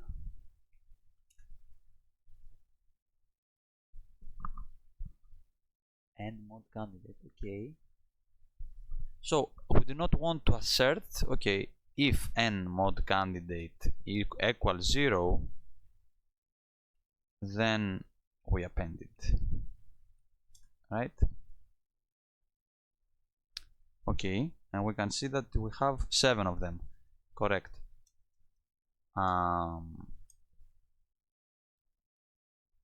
So we have to append also n divided by the prime, the product. So basically what are we saying here is that n is, we know it looks like that. Okay, so it's a product of 8 primes, like that. But for some reason, and this is again a problem with the source code, it is not aligned with the actual values. For some reason we get only 7 primes out of this function while it should be 8. I don't know why, I don't know how and why, but we get only 7 of them. So how can we get P7? We can just divide this with the product, right? And that's all. Right? We divide the product, we divide n by the product, and we get the last prime. So we just append it, and after the assertion should now be true. And we factored n. We factored it completely. So now for each prime yeah, phi is 1. Yeah, minus equal p minus 1. D is the inverse of e mod phi.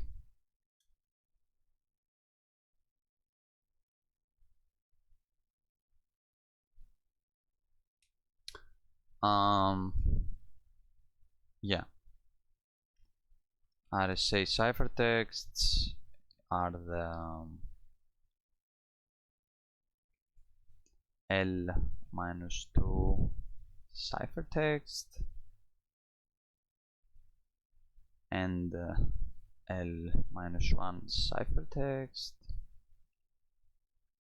right? And for RSA CT in RSA ciphertexts, CT equals bytes too long, RSA CT, but remember that the RSA ciphertext is in little endian, so we reverse it, we reverse the bytes, we reverse them,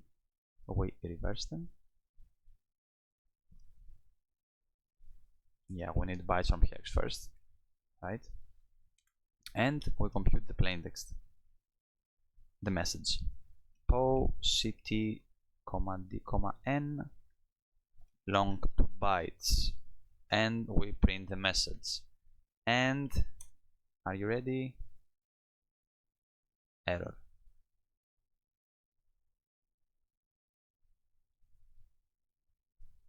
But now it will work.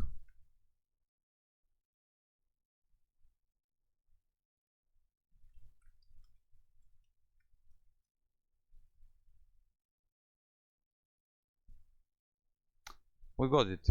Nope. Did not work. Why? I'm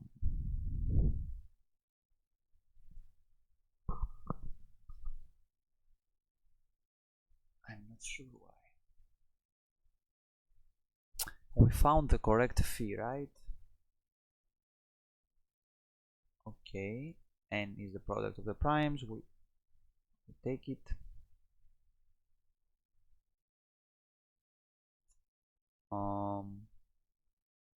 Yeah, that's pretty sus. CTO. Oh shit. That's wrong. Oh, it's not wrong. What happened? Wait. We take the ciphertext, right? So what's the ciphertext? Here. Okay.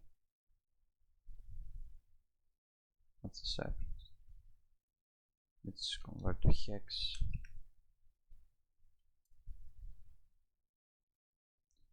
Okay. 2, 3.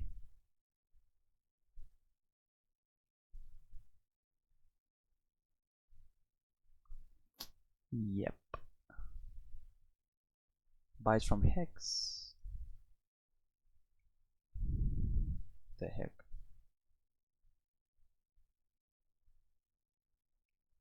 What the fuck happened? What is wrong? AE? No, E is correct. What's D? What's phi actually?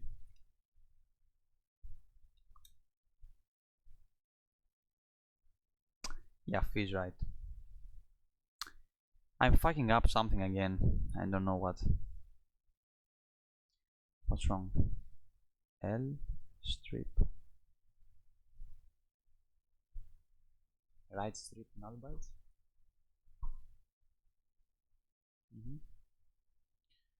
Bytes too long.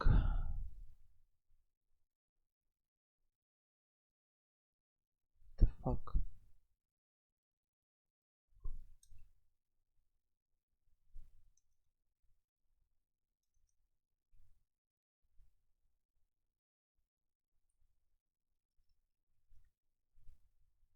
Yeah, this should not fix it, but no.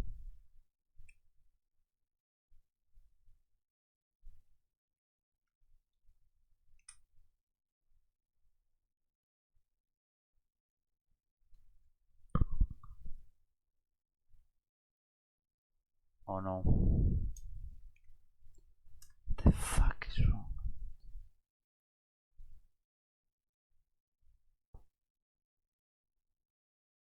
What?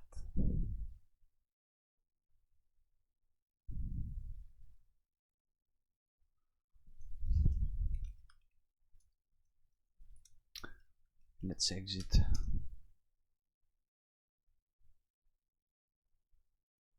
Okay, this is stupid right now.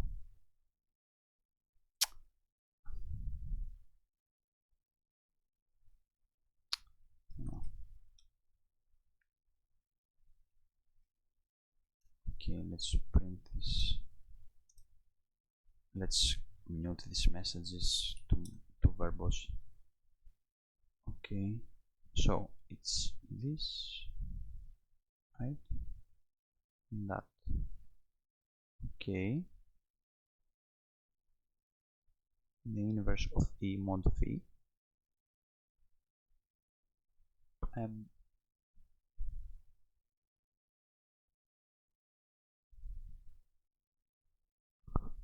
me something.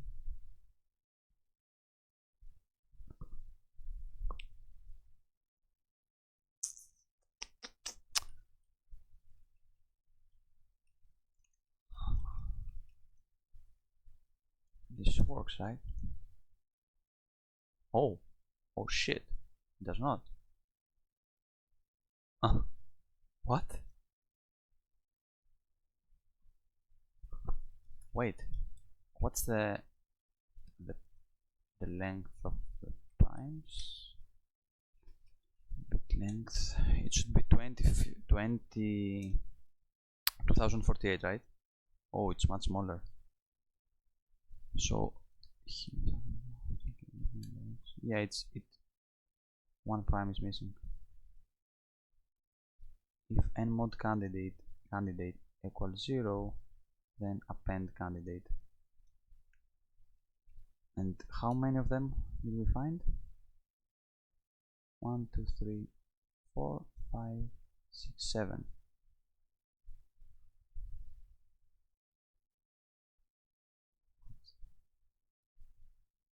Do we have to do it like this? Increase the iteration limit? I don't think so.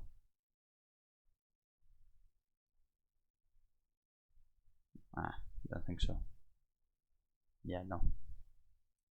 Wow, what? So let's use factordb for to make sure that we get the right thing. Yeah, no. Factordb. What was it? Yeah, this one. Okay, so 6, 2, 8, 6, 8, 4, 6, 9, 8, 7, 2, 9. Yeah, we're missing this prime. All the other ones are found. 753.95, 796 is very weird, honestly. Oh my god, what the fuck is going on? I remember having the exact same thing, Jesus. Jesus, man. Let's print this shit.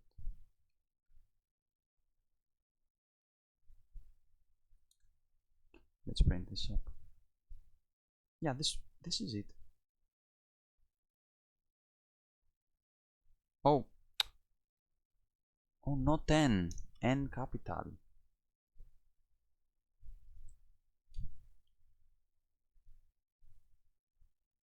Assert and mod p equals 0.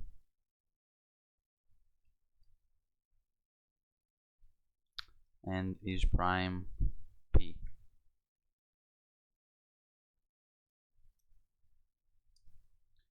This should work, right?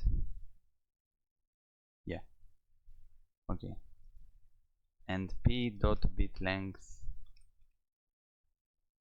Yeah. Wait, I think this is asserted here. We do not have to assert again. Yeah. Final prime. It should be this. Okay, assert final is prime, final prime, and final prime bit length equals 256. In that case, primes append final prime, and yeah, that's it. Mute it.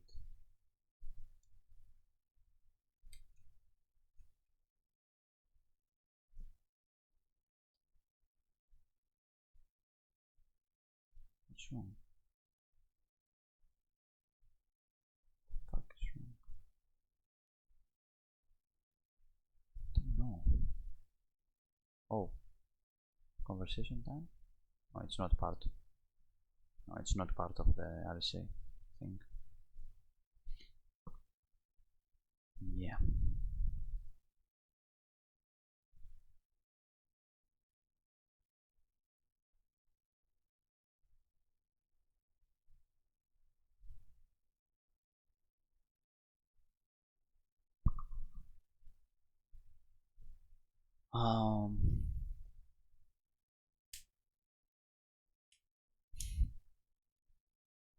I'm starting to really wonder how much time will this take for me to figure out. I literally showcased that earlier in the video. I literally showed that to you, being decrypted successfully. What happened now? Jesus. Okay, let's raise it to the power of phi. Oh, that would be 1. No. Actually, yeah, that's a good indication if we have found the right phi. No, wrong. No. Yeah, this one.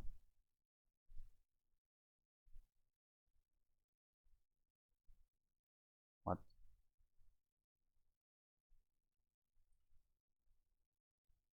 Oh my god.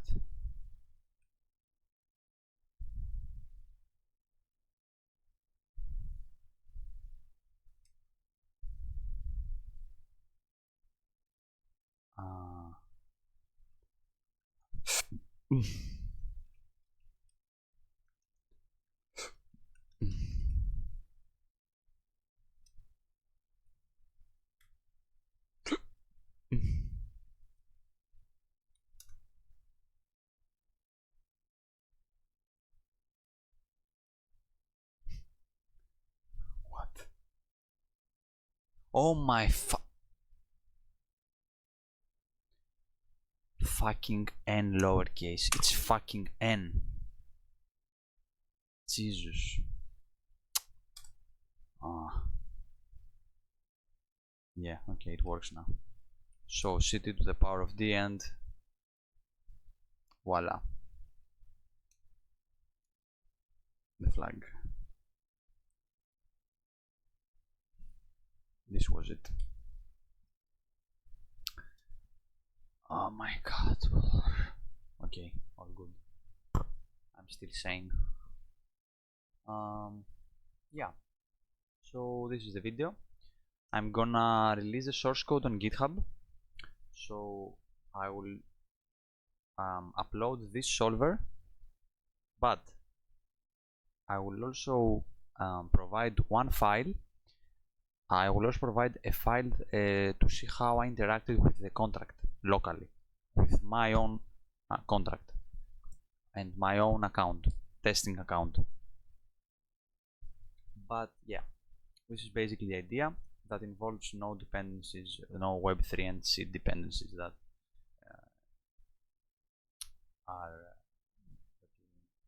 you won't need any of them. You just need PyCryptodome and Pawn Tools, and this is, you know what? Let's make it our own. DefXOR, how lambda alpha command b. Yeah, like that. For heapc in zip ib. I think this is it. And now what you want to do is go to the XOR part, and XOR this shit together. If we run this, it works.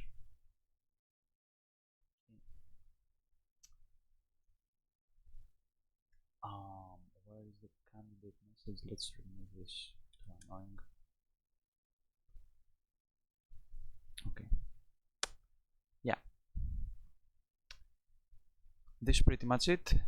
So hopefully you will see me soon again for the 7th, 8th and 9th video. This will be pretty long, I suppose, because these were the challenges that wasted the most time on this contest, as everyone. Yeah, I liked 6 very much actually. It was I learned a ton of things about smart contracts and shit I didn't know about. Also, I learned how to interact with contracts locally. Basically, I understood that you can hide an entire function body inside bytecode, and you can literally create a contract with it and its ABI and call it with any parameter you want. It's awesome. Like without having the source code at all. It's like a library, you know. It's very good. I didn't know that you can do it, and this challenge taught me that. So yeah, this is pretty much it, and hope you like it. See you on the next one. Bye.